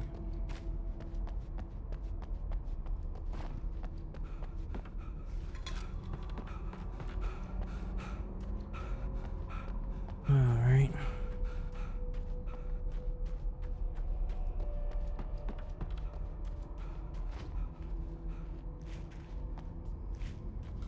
And here's this puzzle we have to climb I'd have up. to make my way up this mine shaft in order to go on. Maybe the machinery could help me with that.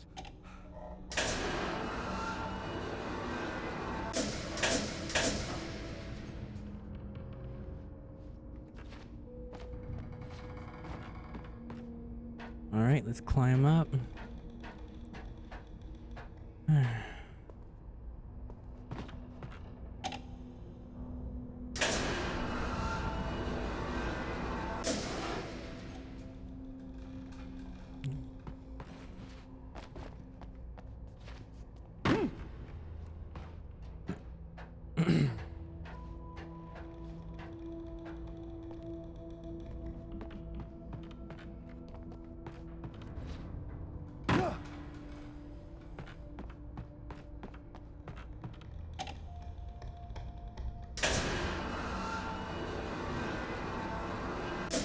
There we go.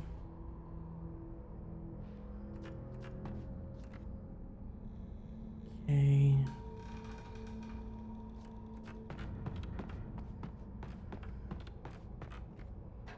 There we go.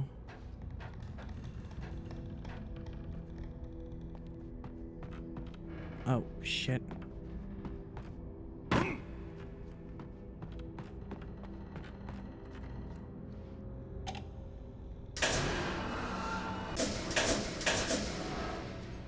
There we go.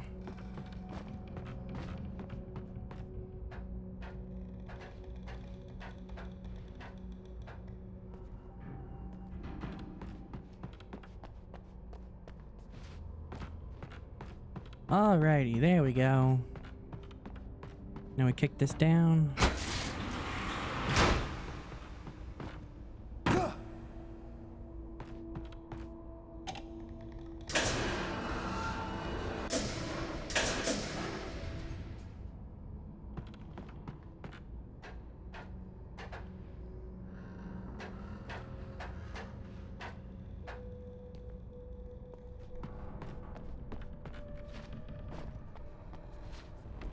Alright. I don't like those creaks.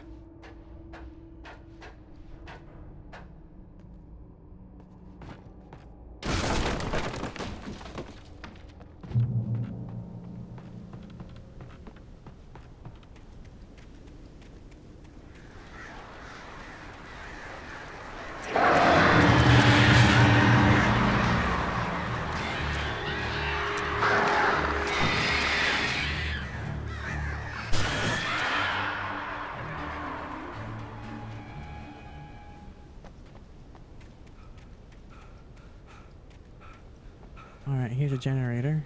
Okay, good.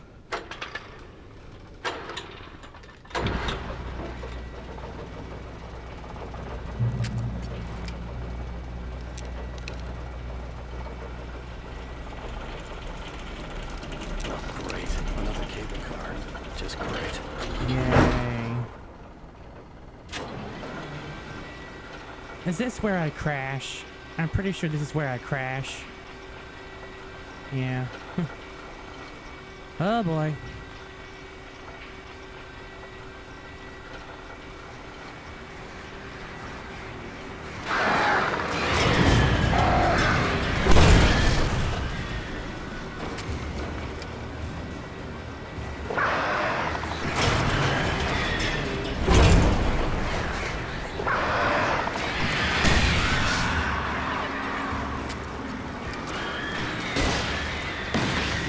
Got him.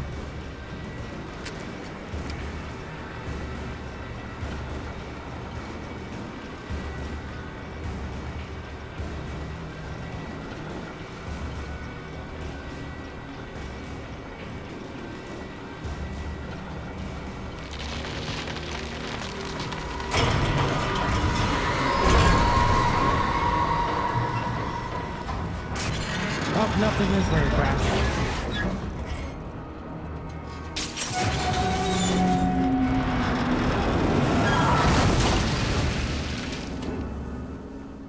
And we crashed.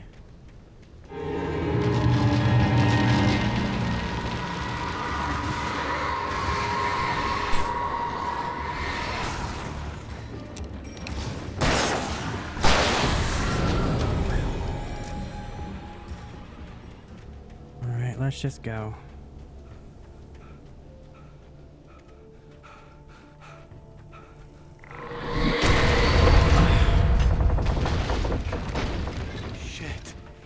Yeah, shit indeed. I almost fucking crushed you.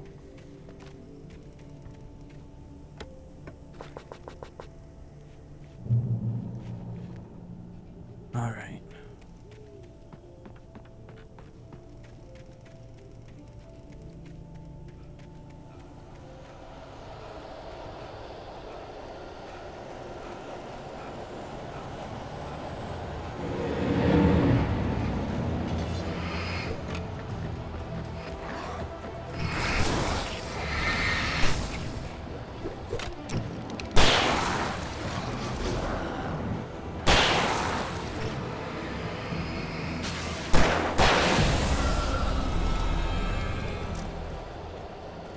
I hate those fuckers in the jumpsuits because they try to circle around you and like stab you in the back.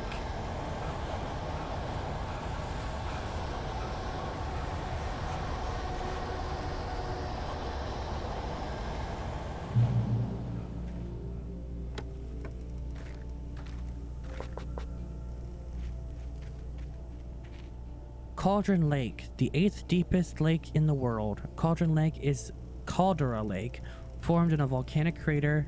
The volcano itself could be considered to be active, but it has not erupted since the volcanic earthquakes of 1970, and even then the underground activity was comparably mild despite some property damage. There were no casualties. Cauldron Lake is one of the most beautiful spots in Bright Falls, as well as the central figure in many local folk tales. It's a popular recreational area for the residents.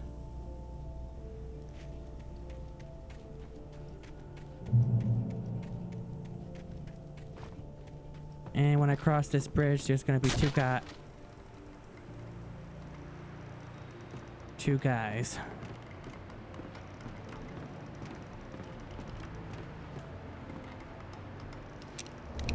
Yep. Oh, look, there they are.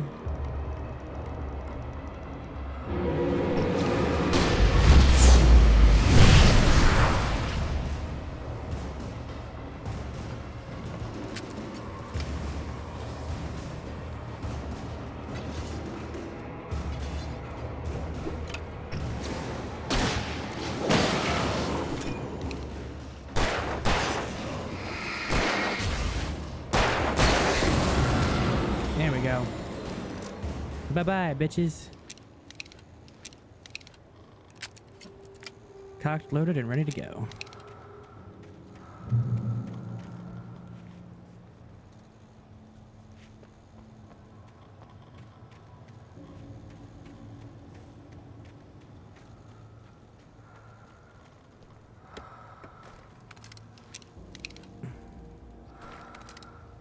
There we go.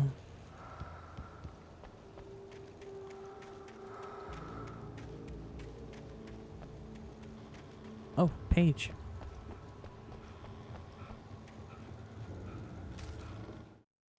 Maud had checked all of Stucky's rental cabins. There had been no sign of the Wakes. It was dark when he'd found their car parked at the end of the road by Cauldron Lake. It made no sense. They must have taken a wrong turn, but there was no sign of them, and the car had been there for hours already. Frustrated, Mott stood on the rotten ruin of the footbridge that had once led to Diver's Isle before it sank beneath the waves years ago. The boss wouldn't be happy. There's that name again, Mott. I don't know.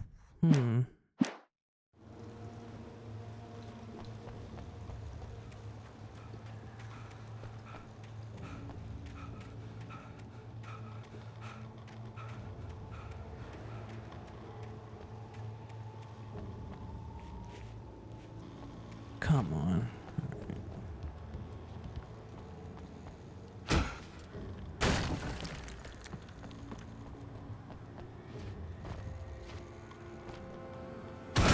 There we go.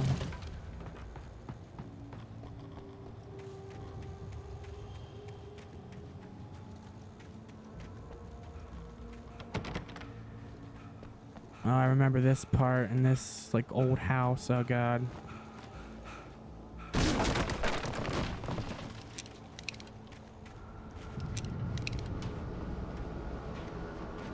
I miss Tom. Did you write this? Tom.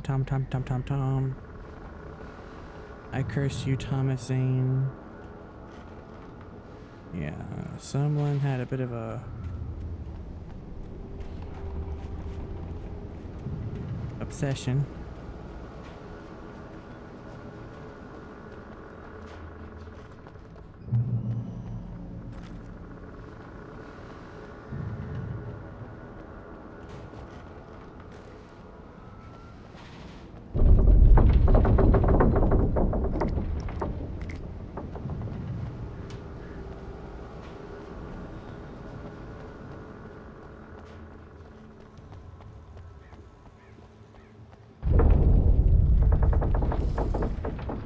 Now see, here's the thing. You would expect me to avoid this and go around, but look, they put a wall here. So I can't just go around. And can I? No.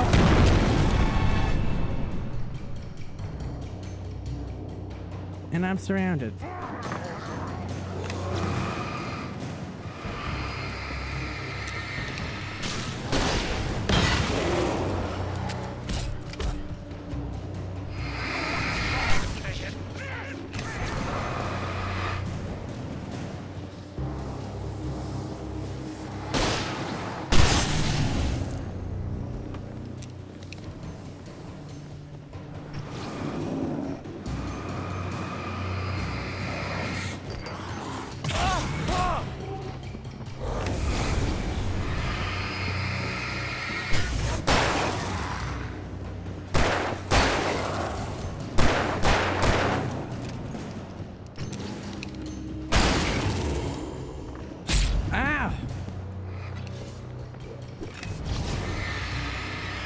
Fucking assholes.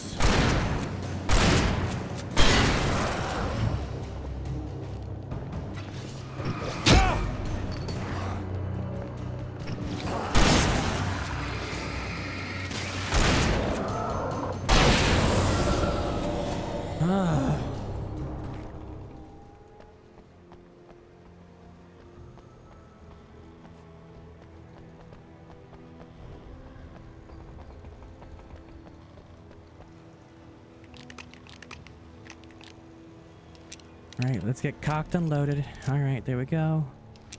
Load this back up. Alright, wonderful. Let's go.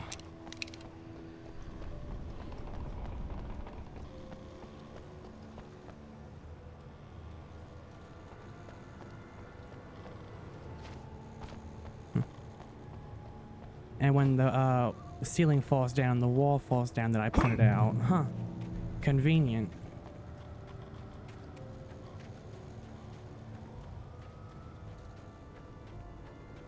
I could see Cauldron Lake. I thought I could make out the spot where the island and the cabin had been. There was a light near it. It had to be a boat.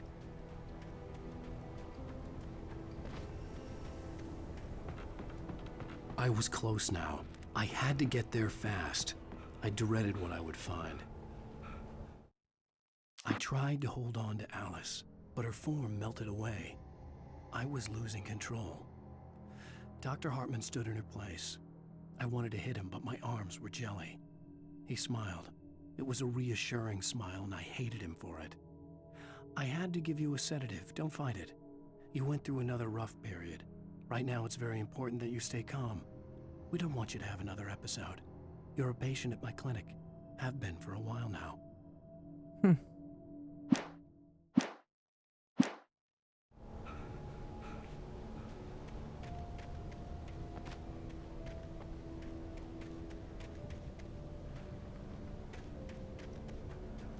Wait! Are you? Wait! Hey, I'm here! I'm coming! No! Get away! Sorry.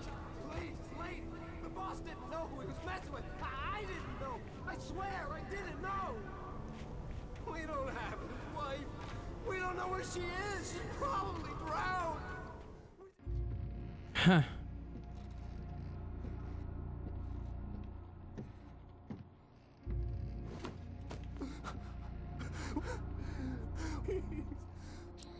Oh, brother, this guy stinks! Bye.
Previously on Alan Wake, I'm hunted by the law.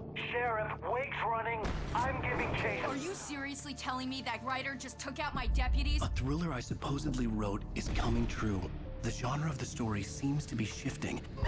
It's turning into a horror story. I was told that Alice had been kidnapped, but that was a lie. We don't have his wife. We don't know where she is. Her purported kidnapper was eaten up by the dark presence before it attacked me. Curse Sploosh. Episode 4, The Truth. Alan, shh, baby. It was just a nightmare. Alice. There you go, Alan. Hartman. I fell. I had to give you a sedative. Don't fight it. You went through another rough period. What? Right now, it's very important that you stay calm. We don't want you to have another episode. You're a patient at my clinic. Have been for a while now. The shock of your wife's death triggered a mental illness. No, you lie. You're suffering from various symptoms of undifferentiated schizophrenia. Bastard. It's okay, Alan. Just let go.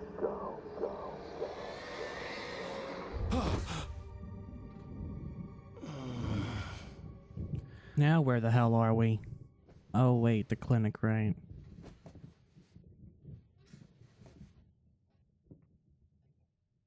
I felt groggy. Whatever Hartman had bumped in me was making me numb. I felt like this was happening to someone else.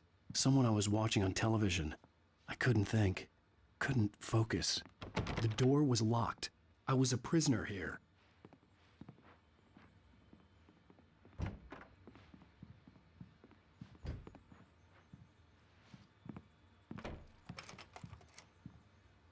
Good evening, Alan. Are we feeling better now? Feeling calm? Yeah. I see you brought your pet gorilla with you. So sure, I'm calm. I get the message. Loud and clear. Quite right. That's the spirit. You're being very brave, Alan. I understand you're confused. I would be more concerned if you weren't suspicious of me. I don't blame you for it. Big of you. Now, why don't you come with me? We'll reacquaint you with my clinic and go over everything you might have forgotten. Little walk and some fresh air? Yes, it will do you good. He's already annoying me. This corridor is for patients. Most of them aren't here right now. Jack took them out for a fishing trip, except for the ones who are particularly vulnerable, of course. I encourage creativity as a part of the recovery process here at Cauldron Lake Lodge. I specialize in treating artists. I bet you do. Splendid, Alan. I honestly believe we can get this thing under control if we work together. This way, Alan.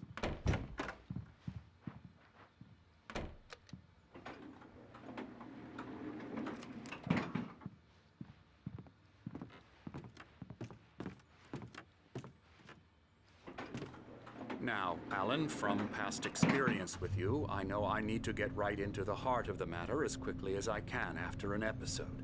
So I'm just going to say this. Alice is dead. No. You're in a very vulnerable state until you understand and accept this. Alice drowned, and you couldn't face that. You're suffering from hallucinations, paranoid delusions, unusual thinking, an obsession about light and darkness, a feeling that everything revolves around you, your thoughts and dreams. Your mind has constructed an elaborate fantasy scenario in which your writings are affecting reality.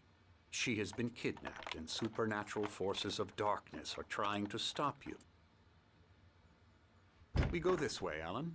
I wasn't ready for another shot, so I went along with it. He had to be lying. But under the influence of the drug he had given me, I had to fight not to believe his words. It's all in your head. You've been making it up. Apart from the tragic accident with your wife, no one has been killed. Your delusions are just a manifestation of your subconscious mind trying to protect you from the too painful truth. Unless we fight the fantasy, it will return. I know the instinct is to resist me, but think about it. Doesn't this make far more sense than the insane supernatural conspiracy you have concocted in your mind? You're a skeptic by nature, Alan. We both know this. Everything can be explained logically.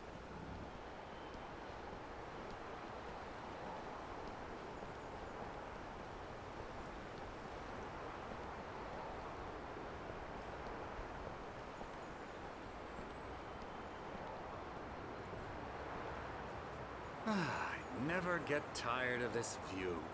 Very inspiring, isn't it? Cauldron Lake spread below us. I could see Mirror Peak on the other side of the lake.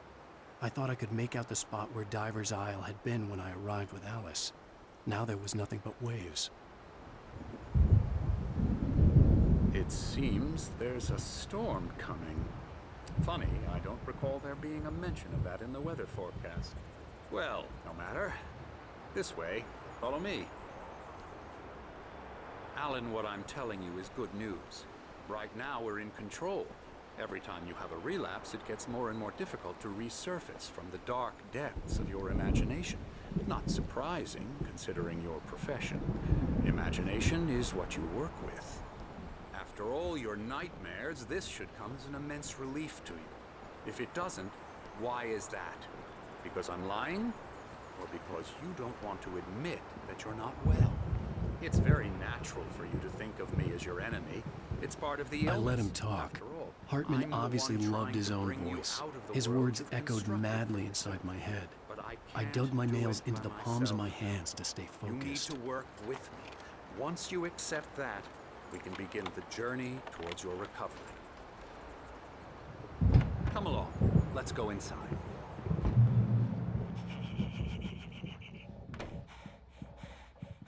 Here's the entrance to the office wing. That's for staff only. You were impressed by my trophies when you first arrived here. I do love to hunt. The great outdoors, man versus nature. It's wonderful stuff. Pretty damn wonderful, yeah.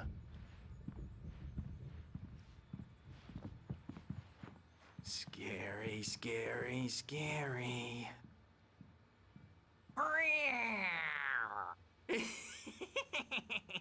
Emerson.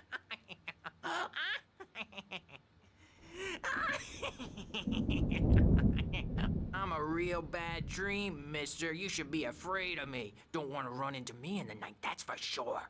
Please, Emerson. Mr. Wake is confused enough as it is. Yeah, you'd like me to go away so you won't be scared. But you can't just decide what kind of dream you have or when you have it. Emerson. Okay. Sorry. Boo. That's Emerson. We're actually making some progress with him, I'm happy to say.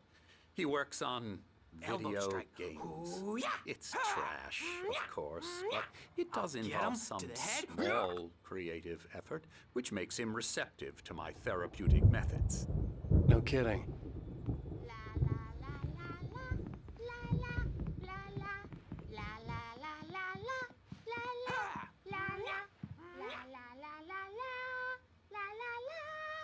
Now, you might have noticed the typewriter in your room. You've been writing as a part of the therapy. As soon as you feel up to it, you should continue.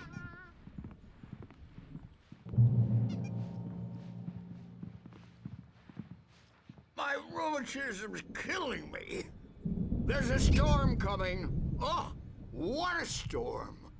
I hope it wipes this place off the face of the earth.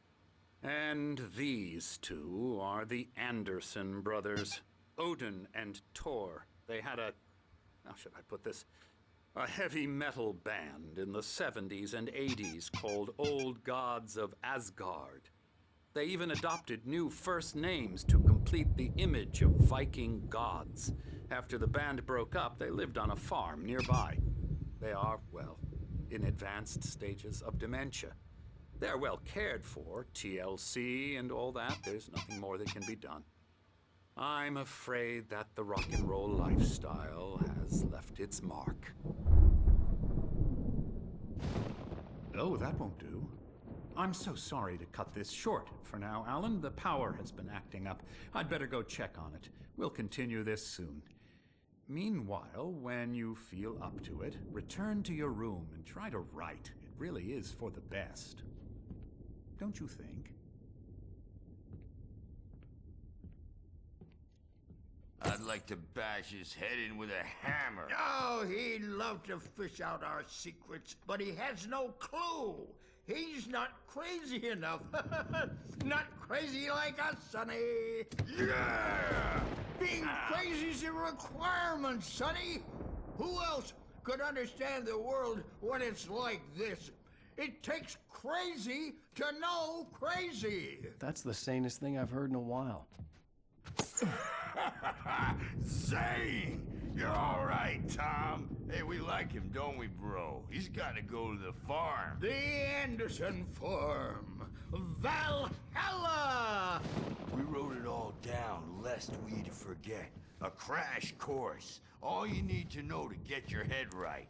You need to find the message. Here, Sonny, here's something for you. Gave me a rash, but I kept it safe from these bastards. Thanks. Alright, what does this one say?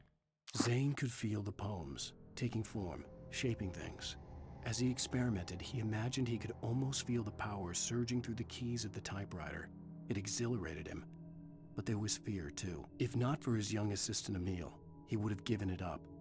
But Emil convinced him otherwise. He too had a way with words. Uh-oh. That's not good. My head was clearing up, or according to Hartman, I was sinking back into the fantasy. I was convinced he was lying to me about everything. Crazy or not, the Andersons made more sense. Tom, you got any booze on you? Yeah, no. We Sorry, have a guys. stash of the special stuff at the farm. Our own formula. Local ingredients. Medicine clears your head right up. Makes you remember like moonbeams on the brain. Oh, I just noticed. Leather patches on the elbows? That's not very rock and roll. Tom just lost is all. Baba Yaga got to him too, the damn witch. She used us all. Taken from all of us. Took my thunder, the witch. And my ravens, what were they?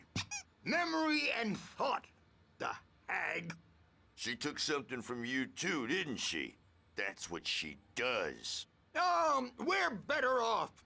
This place, the lake, it gives you power. If you're a creator, an artist, a god.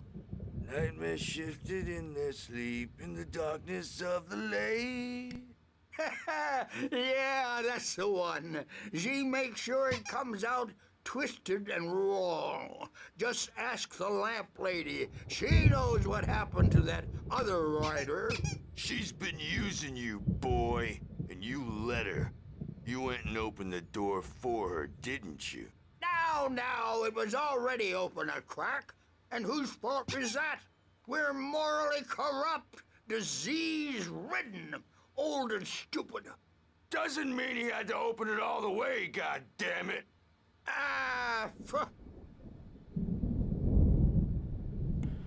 Finally, so tired. Built the farm close to the lake.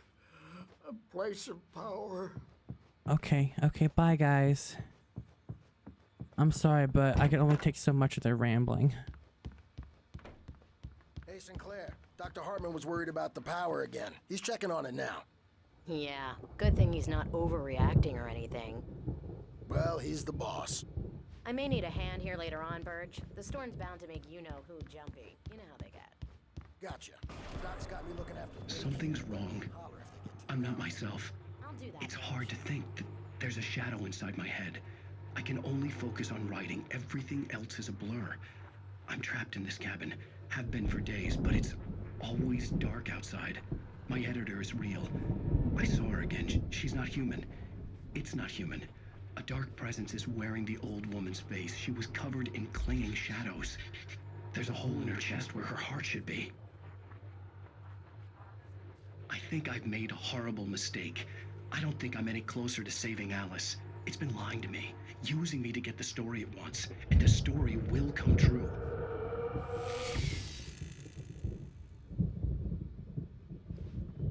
Like I said, nothing good will come of him writing the story.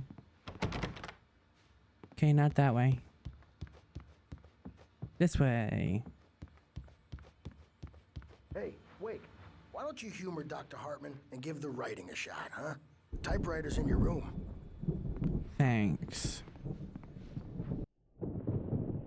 The white glare of the blank page in front of me hurt my eyes. My hands began to shake uncontrollably. Everybody, calm down. Put that down. Bert, I need help. Hey, Wake, you stay here. I'm gonna go see what's up. You just keep doing what you're doing. Be cool, okay?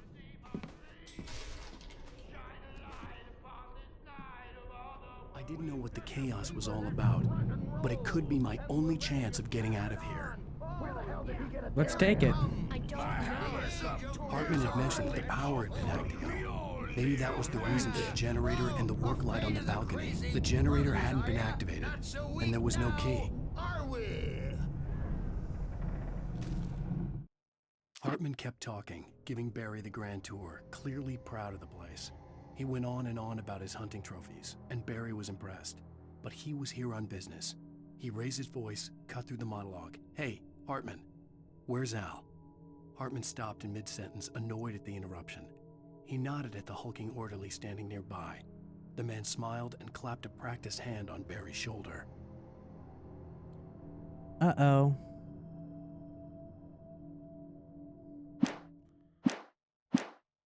Well, things are unraveling fast, aren't they?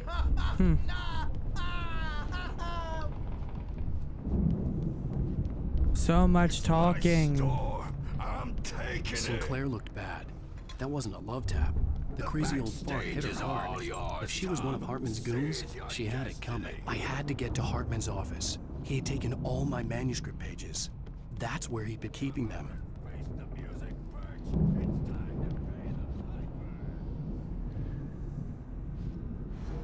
Maybe you could come out and beat our wrinkled adult diapered asses, Birch. Since you're so tough, Birch. Come on. We're on the road, man. You think we haven't seen folks like you before?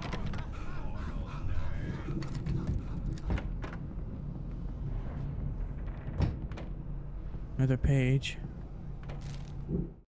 Hartman wasn't happy. Mott could see it in his eyes. He quickly lowered his own. He had made a mess of it, and he knew it. The shame of failure was hard to bear. He hadn't expected Wake to say he needed more time, and he blurted out 2 days, less than Wake had asked for to show him who was in charge. But that wasn't part of Hartman's plan.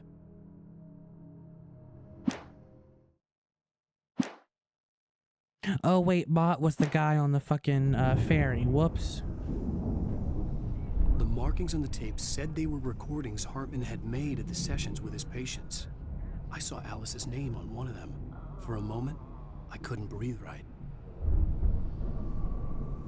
Now, Mrs. Wake, can you tell me about Alan's problems?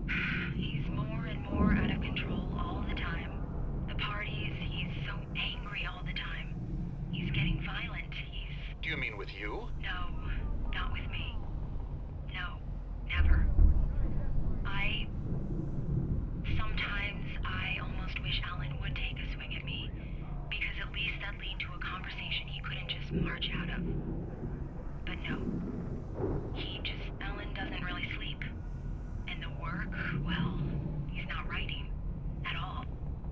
He sits there for hours and just gets more and more frustrated. And I can't talk to him. Yes. Tell me, Mrs. Wake. What would you say to him if he'd listen? I don't know. I want to say, I look at you, and it's not you. Just some stranger who resembles you. Looking out from behind your eyes. And I don't like that guy much. And now it's all gonna go to hell. But you don't ever say this. No. I've tried, but he's not listening. He's too deep in his own problems, always going on about something else. I'm so afraid I'm gonna lose him, and we're not even talking anymore. He doesn't let me in anymore. He just keeps me in the dark. I'm so alone here, even when he's home. Please help me, Doctor, because I'm at my wit's end. Well, if you can just get him here, I'll absolutely do my very best. Yeah, but Doctor, you need to be careful with him. He's not just going to listen to you and cooperate. He's the most stubborn man I've ever met. Well, I'll be sure to bear that in mind. Hearing her voice, what she was saying made me happy and sick and guilty all at once. Worst of all, I recognized the words. The phone call from her. It had been a cut-up of this. Just a recording.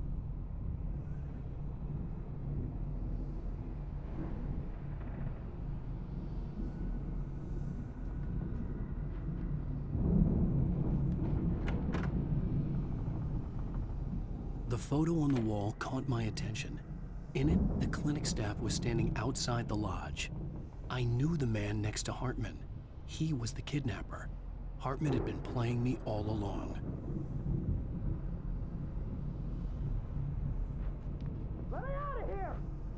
Hartman, do you hear me? I'm gonna sue your crazy quack ass to shreds! Seriously!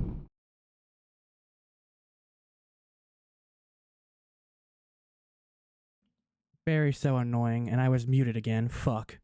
Hang on, I had to go to the restroom real quick.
Alright, I'm back. Do you have any idea how much trouble you're in? I am famous. I represent a celebrity. They'll be looking for me. No, they won't. Oh, that's how you want to play it? Is that how you want to play it? Really? Shut up. Okay. Barry? Ow, about time. Barry, man, am I glad to see you. We need to get to Hartman's office. It's right. Alright. These were all the pages I had on me. And more.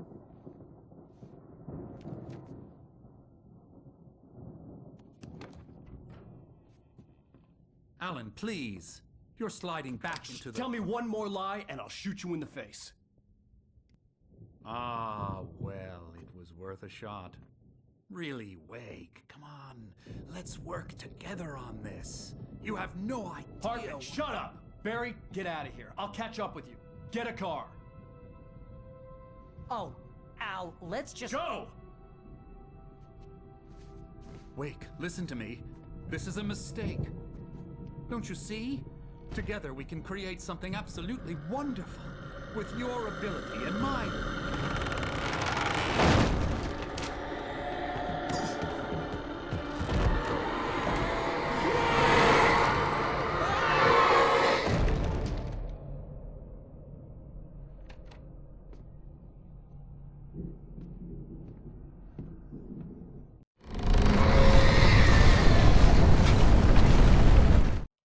Hartman followed the fall of Alan Wake with his binoculars. When the rider hit the water, he ordered Jack to take the boat to him. The spot was easy to see in the dark, even with all the extra lights in the boat. The flare floated and kept burning even in the water. Jack turned the radio louder as the engine sputtered. The music was rough and clanking, something the Anderson brothers would no doubt have enjoyed. But Hartman chose to ignore it. Wake was finally within his reach.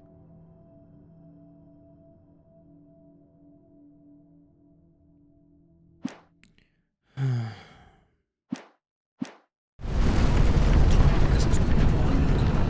I had to find a way out. Ow.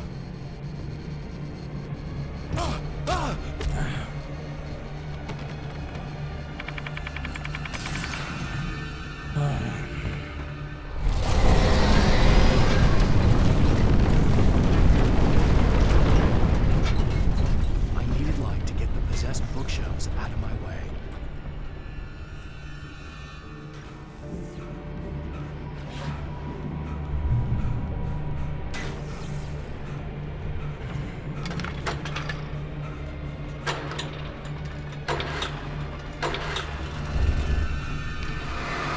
There we go.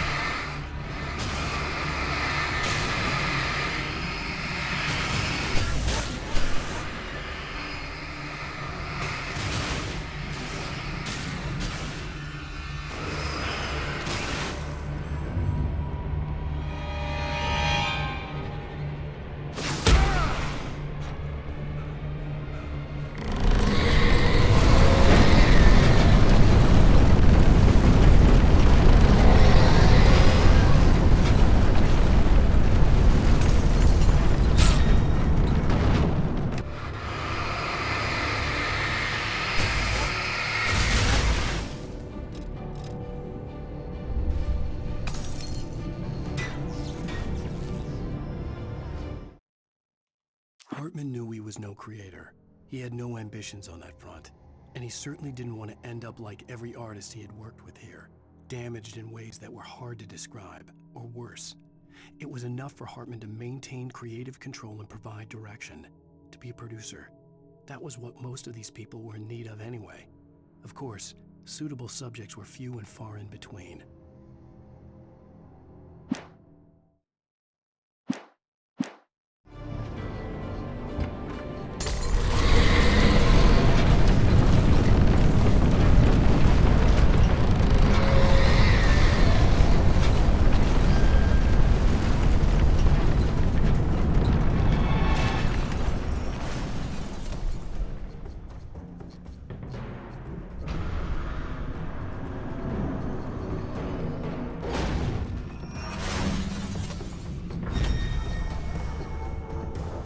Come on.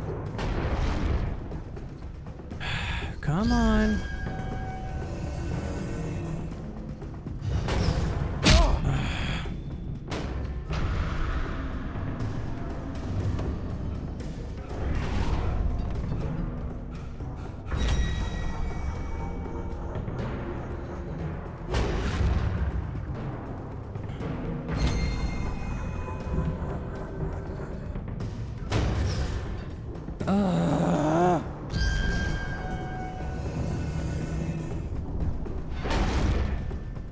Come on.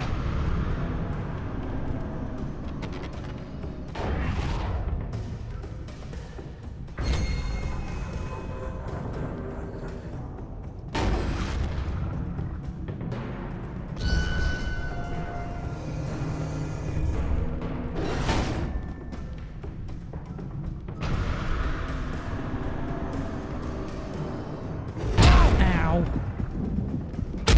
Okay.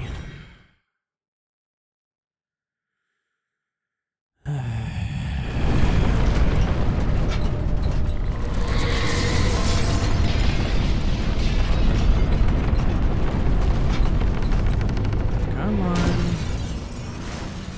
Come get me.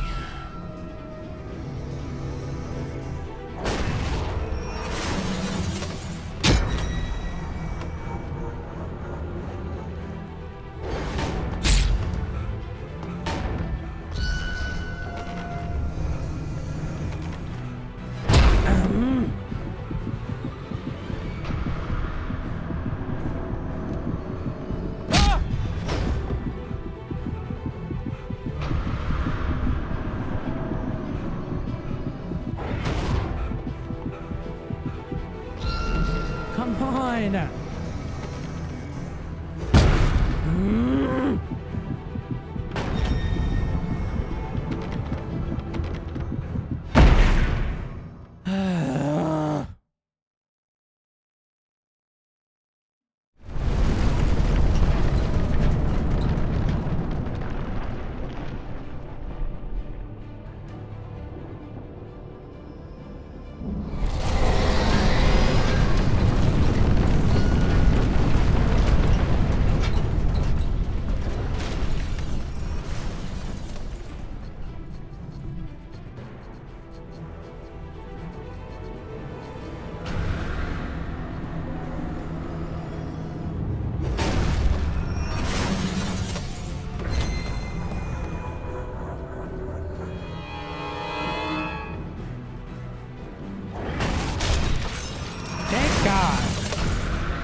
That was the most stupidest fucking shit ever.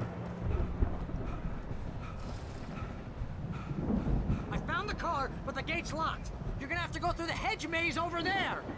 Barry, I don't have a light. Take this, Al. Oh, God! Look at the house!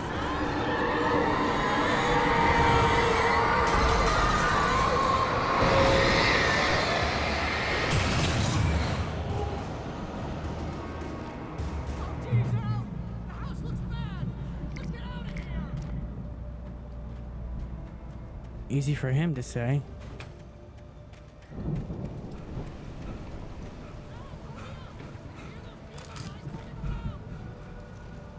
All right, good.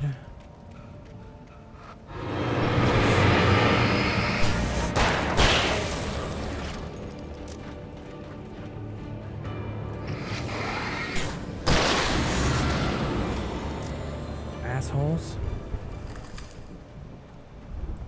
Here's the page. I thought there was one in here.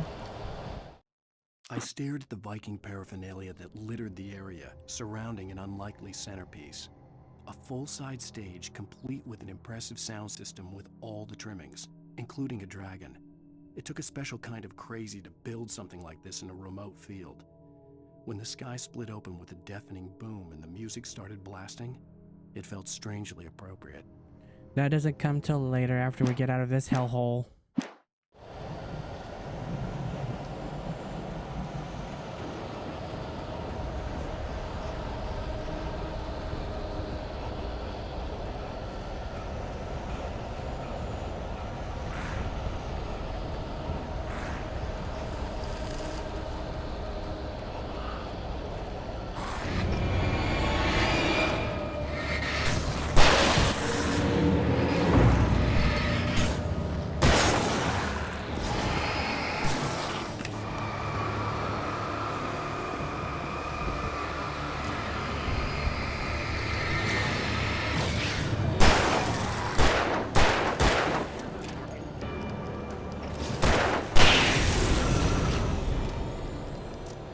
God.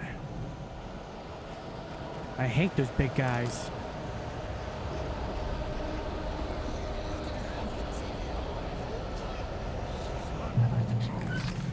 If you can't, move the channel. We'll turn it off. We don't want any fighting. It makes me... Oh God. Hartman's gorilla has been taken, and now he's acting all crazy. You get 2 pills in the morning, and then you'll be nice and cold. Oh. You get 3 pills in the evening. And then you'll sleep like a baby.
All right, there we go.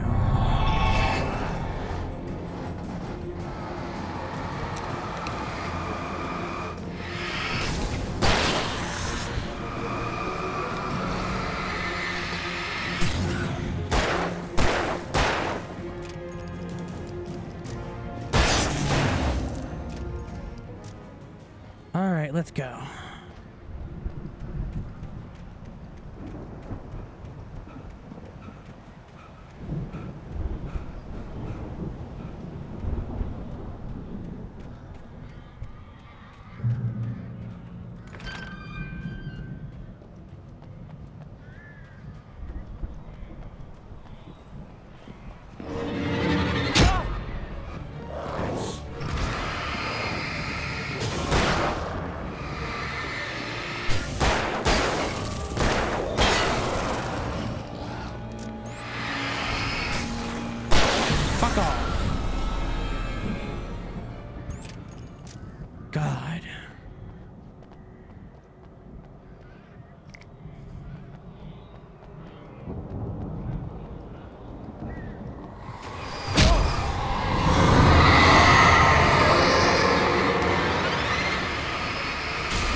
What does this say? For the moment, Barry was just glad he had survived the fall. He had been separated from Al, and there was no easy way to climb back up. He told himself he'd be okay in the gloomy forest at night. He would just have to wait for a while for Al to find his way down. Barry turned when he heard the heavy footsteps and saw the movement.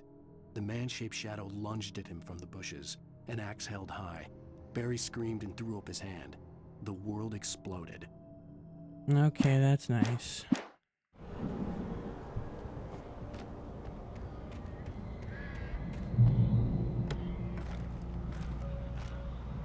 Yeah, I may die a lot of times in this part, so just a heads up.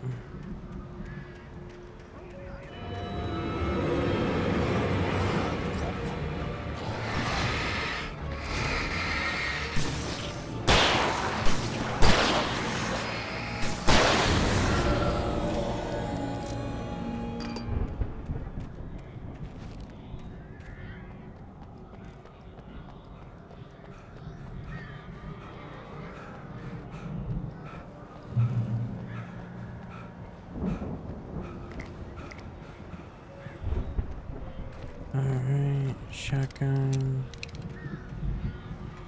Okay.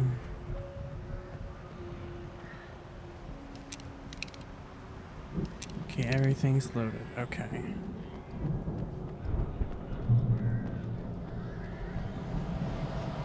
Al! You're alive! Let's get out of here. Can you open this gate? Maybe. Barry! Well, I slammed it shut when the nasty showed up, and the key fits kind of loose in the lock, so, Are you fucking kidding me right now? I'll find it. Don't worry about it. Here they come. And this is the part I hate.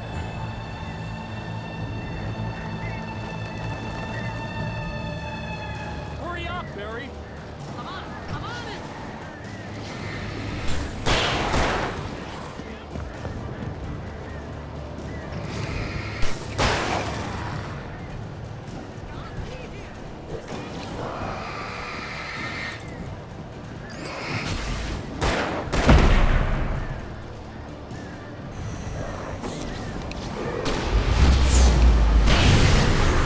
Got him.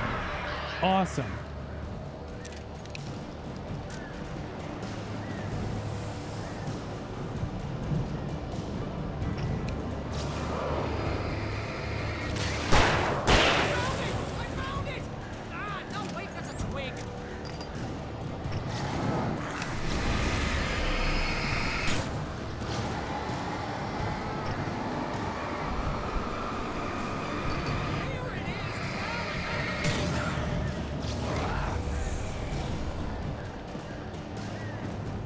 Oh, thank God.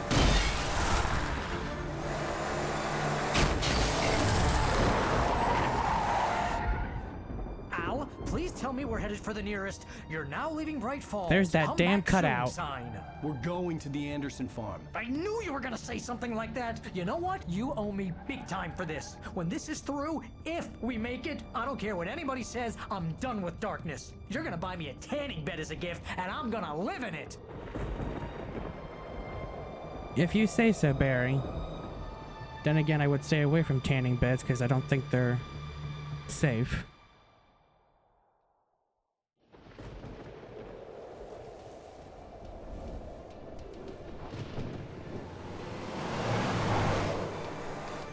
I'm crazy, but that's fine, Barry. Oh, you got that right, Al. You're barking mad. You are by far the craziest. But maybe that's inevitable when you deal with crazy stuff like this. It helps.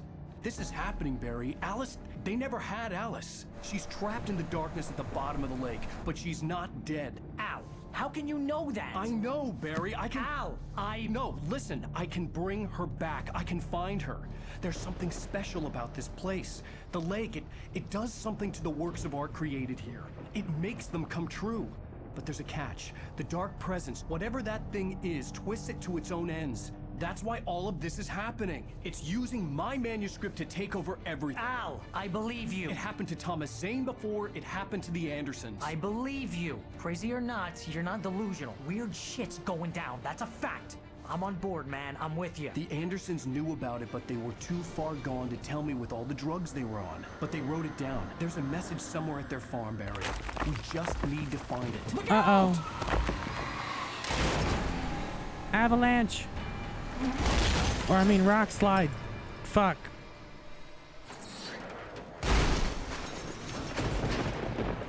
Ow! God damn it, Al, talk to me!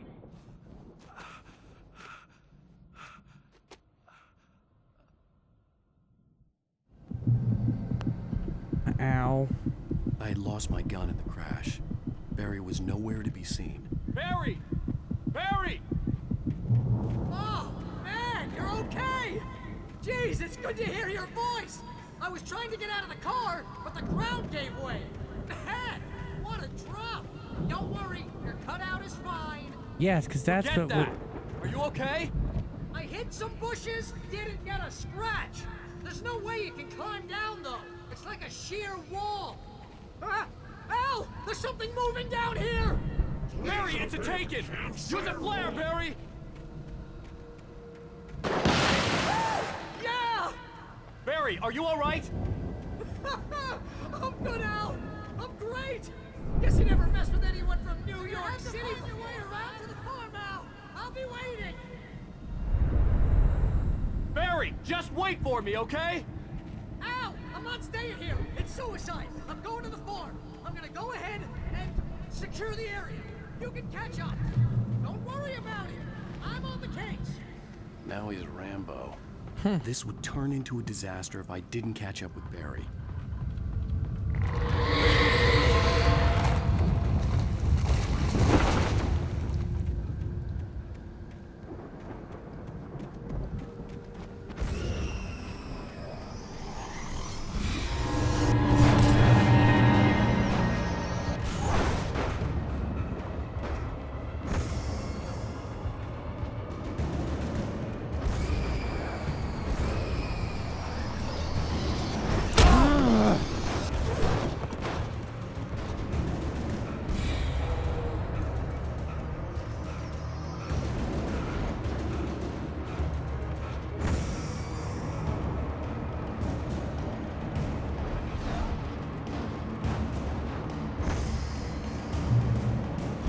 Shadows crawled over the gate. I needed a light to destroy them to get through.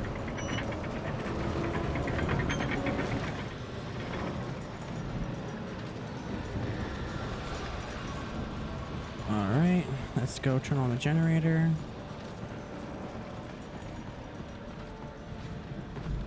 Another page. Agent Nightingale stared at the passed out rider. The man was sleeping off one hell of a night. Nightingale felt a stab of envy at Wake's oblivion, but he had a job to do. He put the gun to Wake's head and almost became a murderer. His hand shook and his throat felt tight and dry.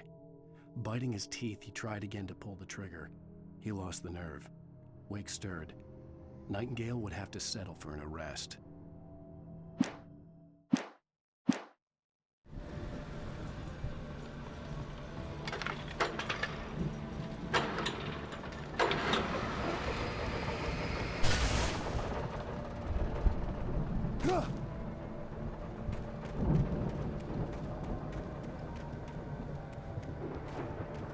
I could sense the movement in the woods ahead. Facing the enemy without a weapon was dangerous, but I had no choice.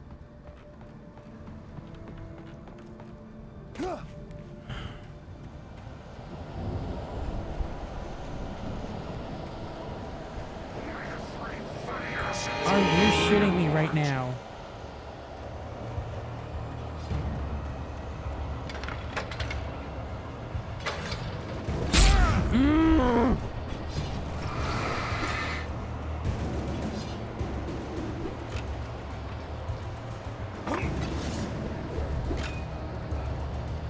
Now he's out of breath.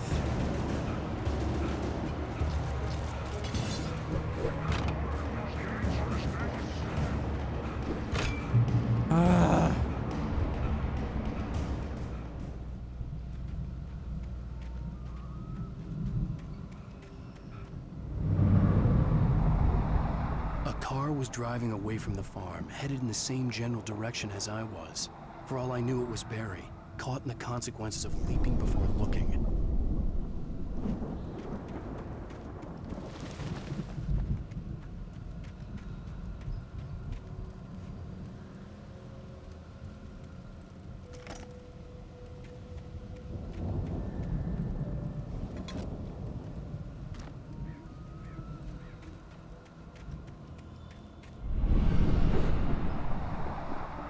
The car was heading for the cabin up ahead. It wasn't far. If it was Barry, I would see the damage soon.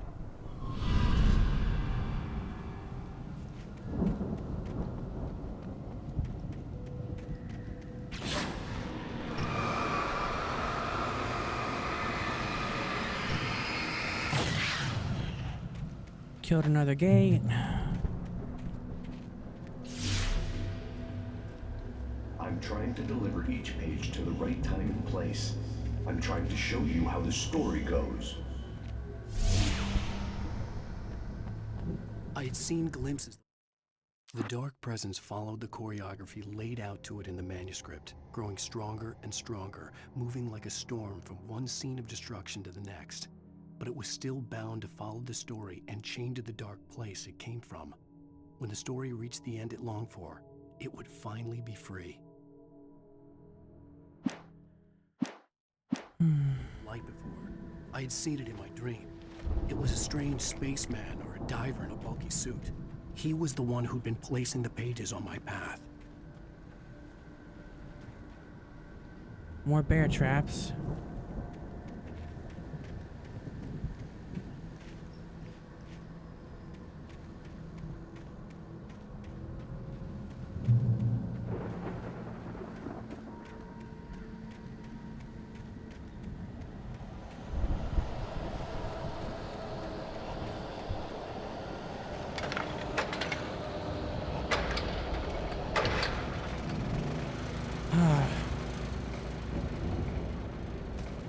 Alright, what's this say? The storm raged on as the Anderson brothers walked unsteadily away from the clinic with the other patients in tow, knowing that this time they wouldn't return. The darkness around them seethed with horrors, but Tor and Odin were unafraid. Their eyes glinted with guile. They knew every secret path, and there was blood on their hands. They had fought these shades before.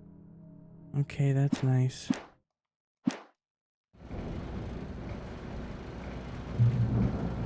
Someone had left a gun behind. Now I had a fighting chance of reaching the farm.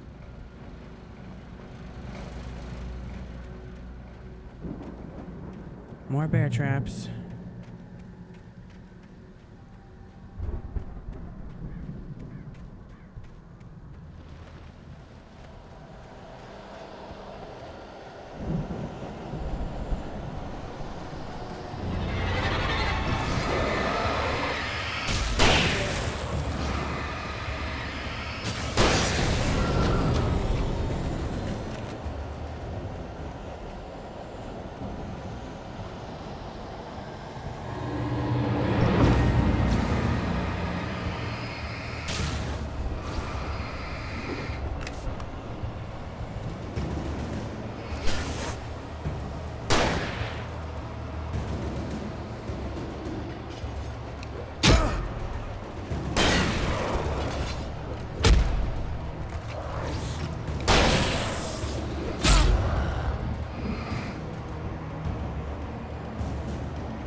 I was trying to see if I could get him to go into the bear trap, but no.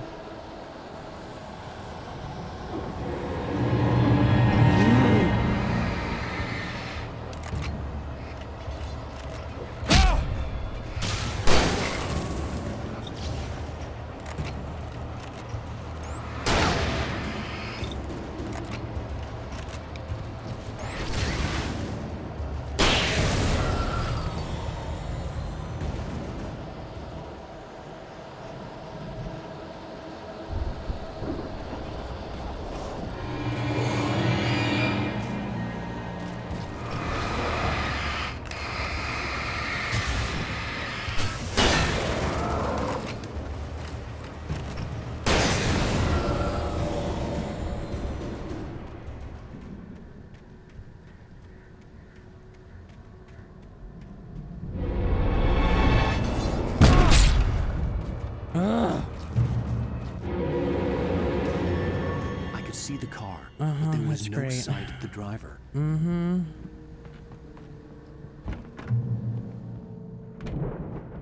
Hello? Anybody here? Barry! No! Danny, you're not! Ah! Please! Ah! What are you? Ah! No! Don't! I'm sorry! Ah! Ah! Stop fucking screaming. God.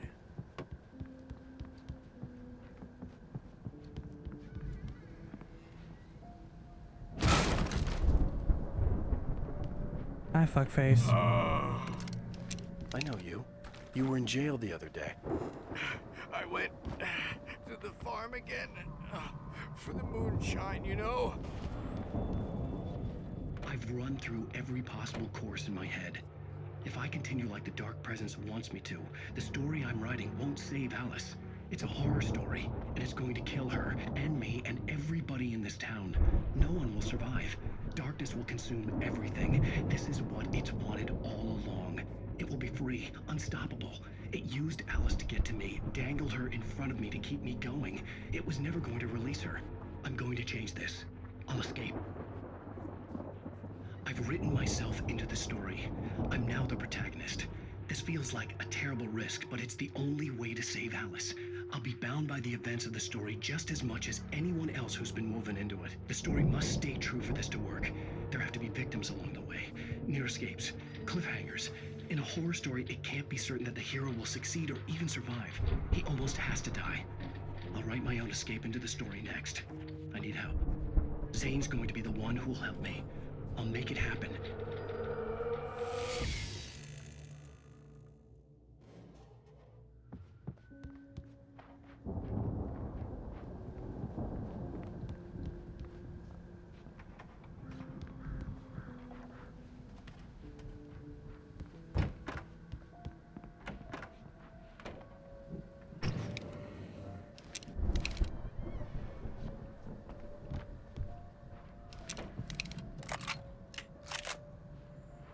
There we go. Cop.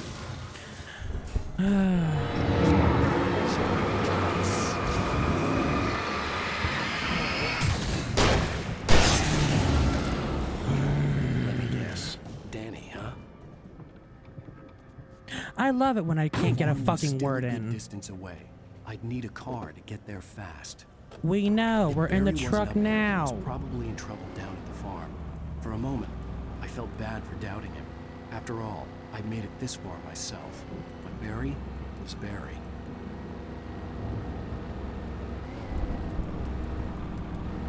Why worry about Barry?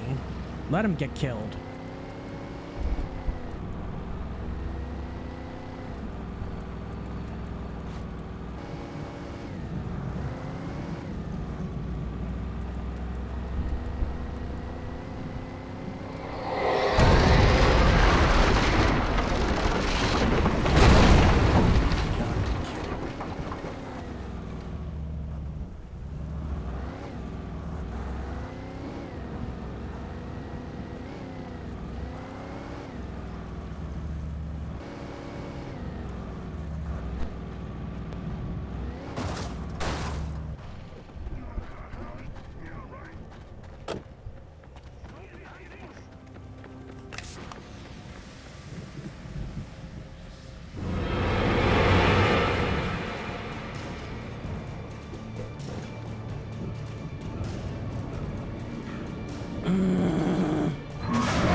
Love of God.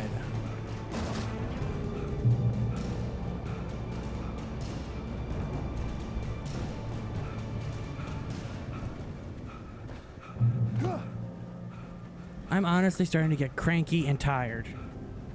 I want this to be over. Now. I'd known the brothers used to be some kind of rock stars. but it hadn't really sunk in until I saw the stage.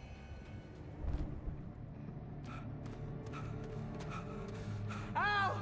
Run! Incoming! There's too many of them! Stop being dramatic.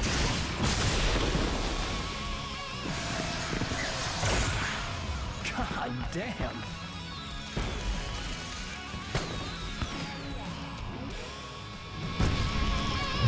I'm so glad you decided to go it alone, Mr. Bronson. Shut up and shoot! Ow!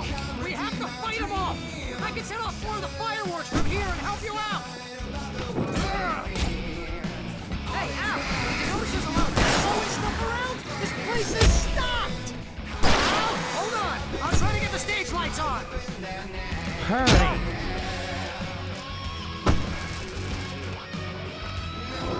Ugh! Ugh!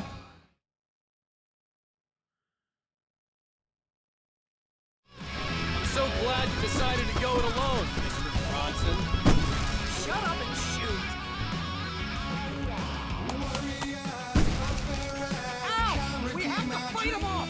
I can set off more of the fireworks from here and help you out!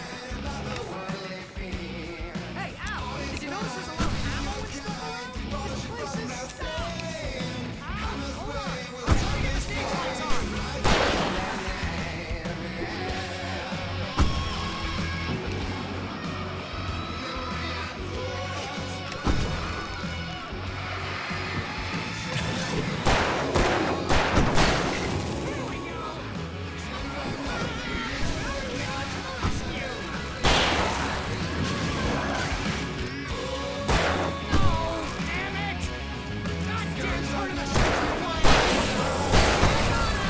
I'll get them working again, I promise!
Motherfuck, they just keep coming.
Thank God.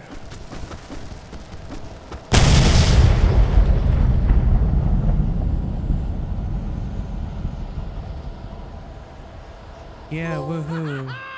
That was awesome! Okay, Bright that's... Falls, rock and roll capital of America. Whoa. Hey, Al! This way to the farm!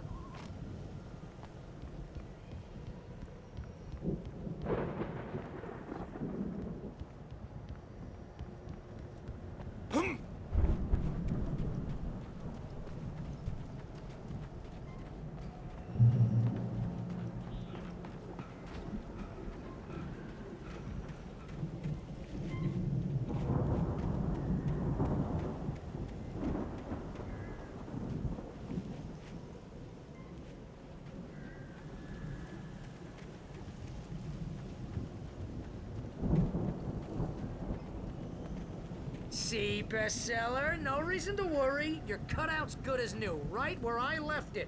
I'll come back for it once we have the place secured. Yeah, that's been my biggest worry all this time. Who the fuck cares about this stupid fucking cutout? Oh my god.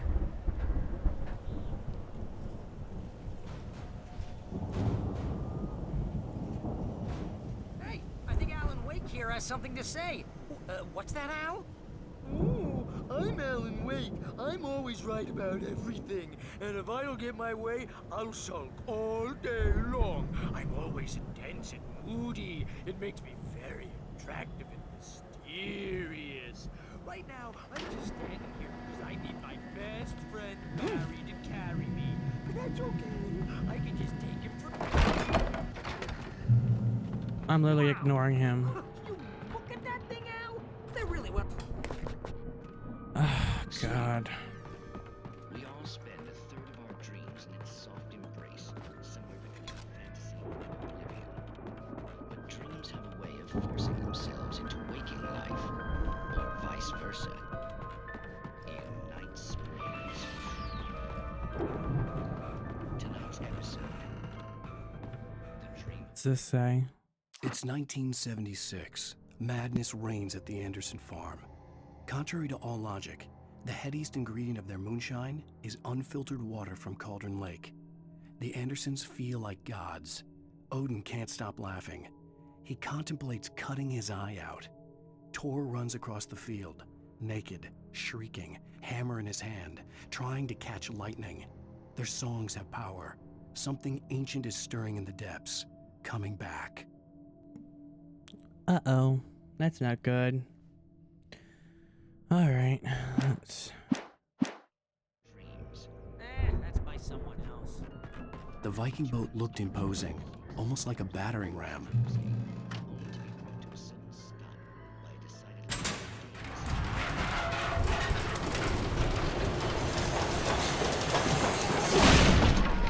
Good going, Al!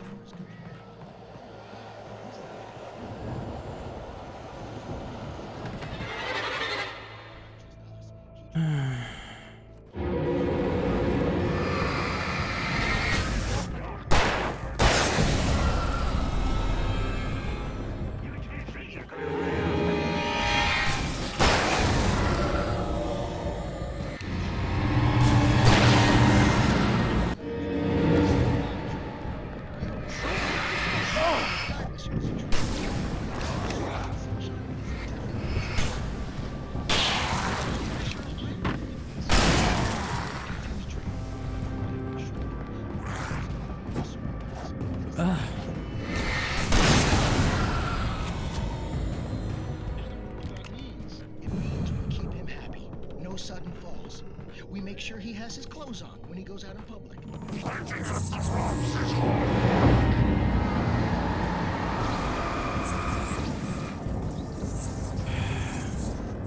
I think we can make it through here, Al!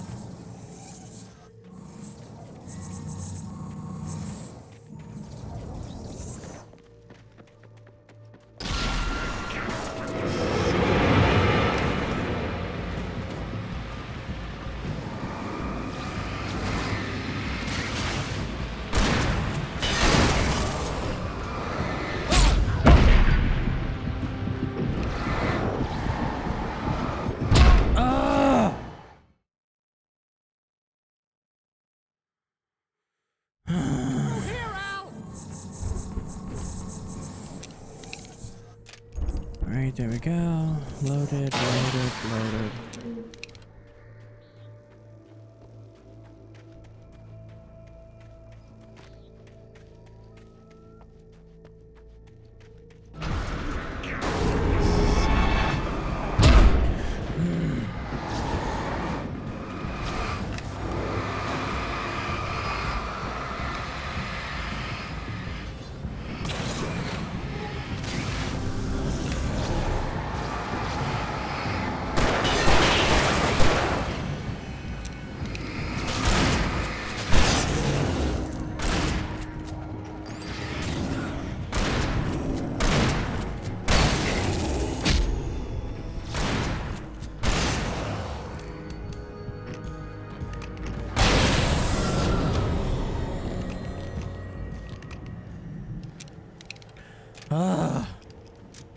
Okay, cocked and loaded, ready to go. I am so tired of this.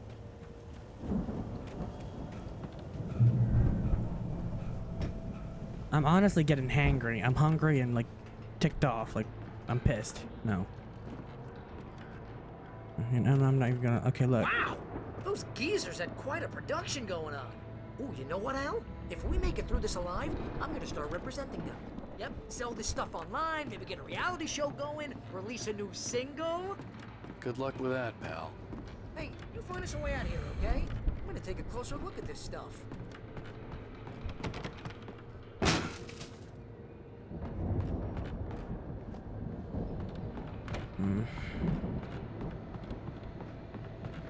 Be careful, Al!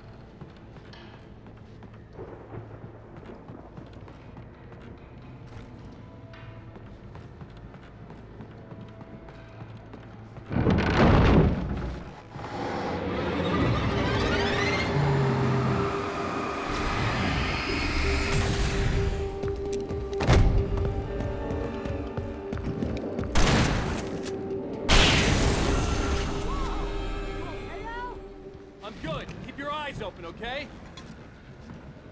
He was literally like clipped into and running into me. Like he couldn't stop running into me. He didn't hit me. At least I don't think. I don't know. I'm not gonna lie. I'm barely paying attention.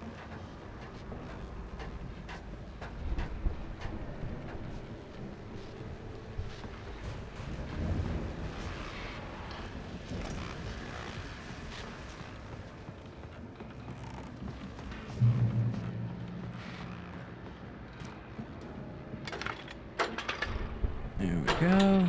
Come on.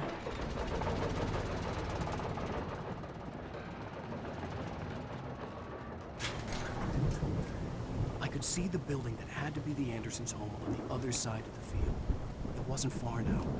I wasn't worried about trusting the ramblings of two burned-out geriatric wrecks. They had the goods.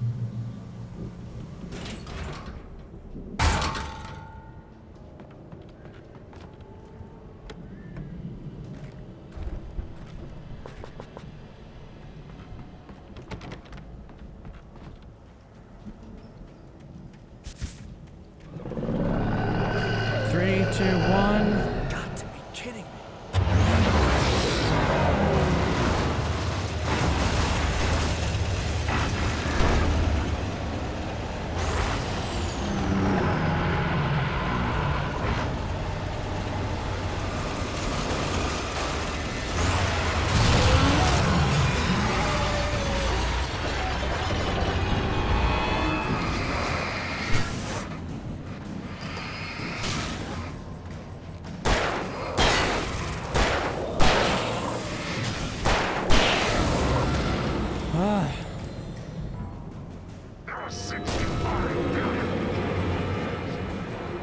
Who the fuck cares?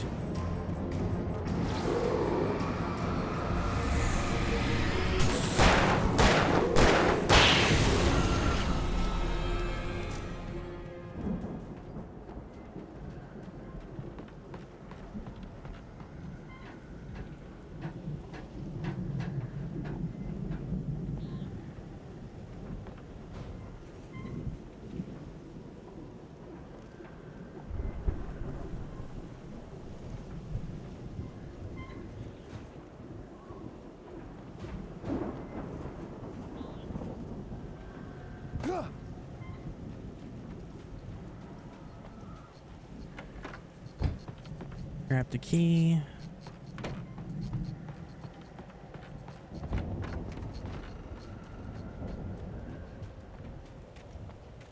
Al? There we go. Is that you out there, buddy? Yeah, it's me. Hey, let's go, man. You're welcome, dickhead.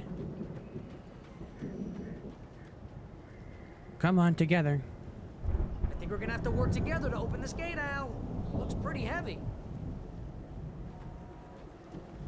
Ah! Hey, I think that's the farm on the other side of the field. We're Gee, you almost there. think? This farm is a crazy place for crazy people. We should feel right at home then.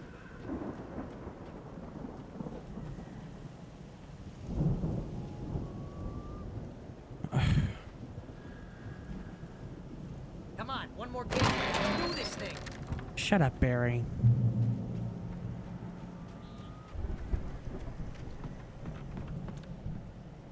The lights are out. Guess we better check the fuse box. You know, this place looks kind of lived in. I thought the Andersons were in the booby hatch. Yeah, I don't think they keep too close an eye on them at the clinic. They seem to slip away a lot so they can get wasted. No kidding. Those guys sound awesome. Again, Alice's screams rang in the stillness of the night. I saw myself run toward the cabin, flashlight in my hand. I followed my past self. I was an out-of-body observer, a time traveler in a crazy drunken dream. This was the beginning. The night Alice had disappeared. The mystery of what had happened during the missing week was about to reveal itself.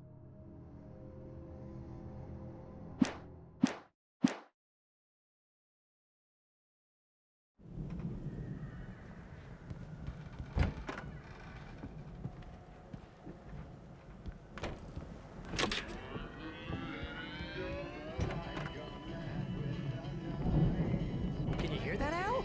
Music? Of course, we need to find where it's coming from. That's the message the Andersons talked about. That's the whole reason we're here. Lady of the Light? Oh, that's gotta be what's-her-face, the crazy lamp lady from the town.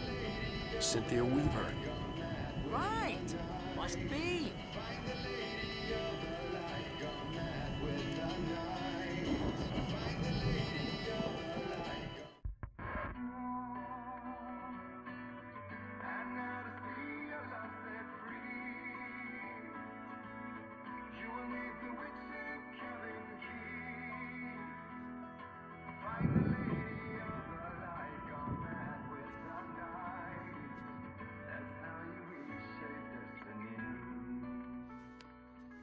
Okay. We need to find Cynthia Weaver. We'll stay here for the night and head back to town as soon as it gets light. Hey, Al. Lots of hours before dawn. Might as well get some rest. And by rest, I mean drunk. Come on, Barry, this is... Yeah, what the hell? A fucking stupid idea, but okay.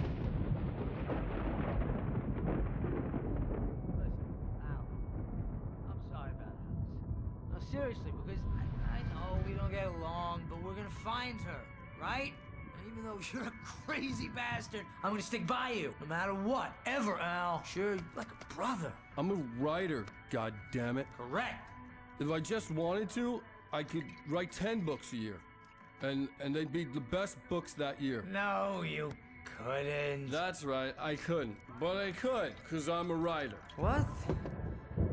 What do they put in this stuff? I feel like my brain is coming out of my nose. I'm gonna get the recipe off those coots and be a booze millionaire. I just miss her, Barry. I just want her here with me. Oh, shush. I know. It's gonna be okay. We're gonna make it okay.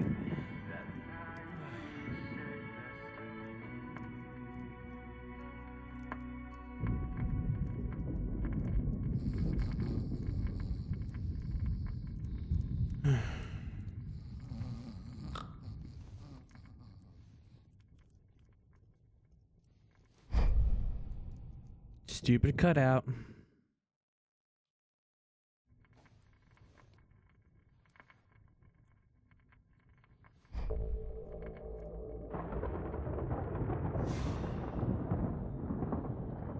I'm a ghost.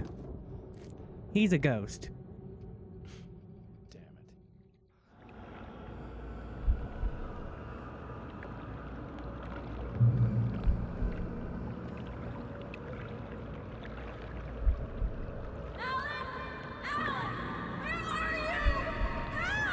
Alice, I'm coming. It's all right. I'm coming. It was a crazy drunken dream, and yet it was more than that. It was the truth, a suppressed memory unearthed by the Andersons' moonshine. I was there, an out-of-body observer. This was the night Alice and I had arrived at Bright Falls, the night Alice had disappeared. I had a chance to find out what had happened. I remembered being surprised to see the cabin dark. Alice would have never turned the lights off.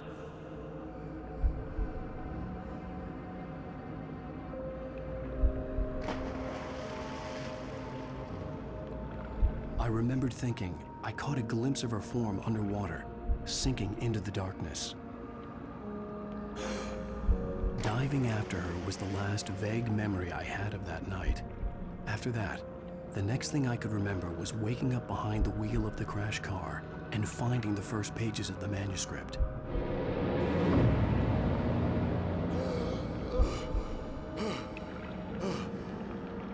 I couldn't find her in all that blackness. I must have thought she drowned.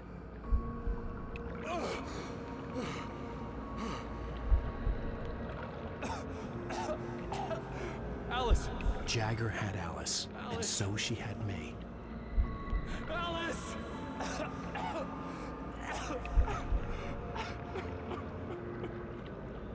I'd been easy prey. Look at the cabin.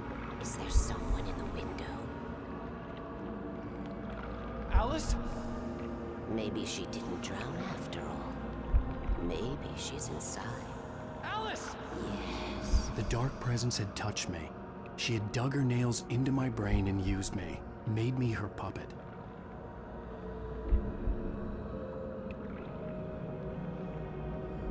She must be here somewhere. Maybe upstairs in the study. Alice! Yes, that's where she is. You can apologize. Alice! You'll laugh at the whole thing together and put it behind you.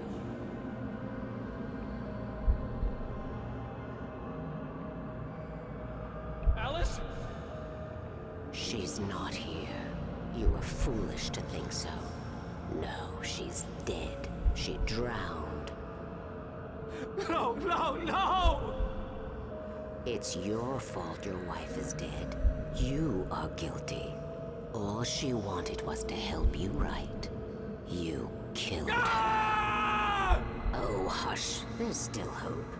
Cauldron Lake is a special place.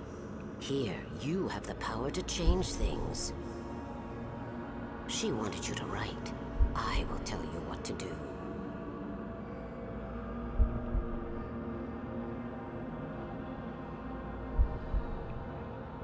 You can write her back. The story will come true, and all will be well again. She had Alice, and the manuscript was the ransom for her.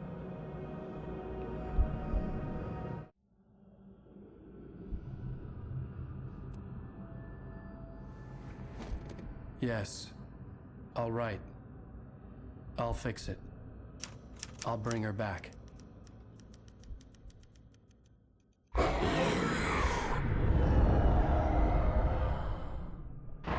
No. I wrote it. I remembered it all now. In the dark, I'd written for days, a week, almost a complete manuscript of a novel entitled Departure. Jagger had been my editor, whispering in my ear, making sure that the unfolding story would make her more and more powerful. I thought I was saving Alice. Even with the cobwebs she put in my head, some part of me had been aware enough to write my escape into the story, to bring a light into the cabin to release me before I could finish, to interrupt the horror story before the ending, where darkness consumed everything and everyone. So much Zane was talking. weak and far away, but I had written him into the story, and his light had been enough to set me free. It isn't here now. I'm here because it was written. I brought the light to set you free.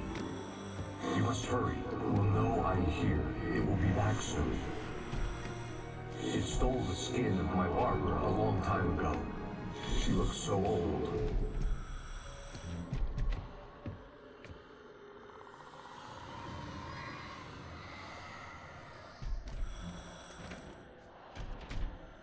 I had woken up, confused and groggy, my mind consumed by darkness and fear. All I could do was to escape.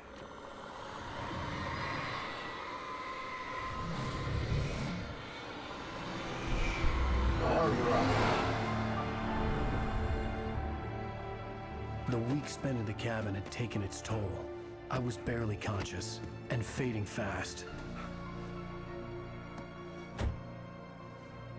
It had to have cost Zane terribly, thrown him even deeper into whatever dark place he now haunted. But he had managed to weaken the dark presence, kept me safe that night.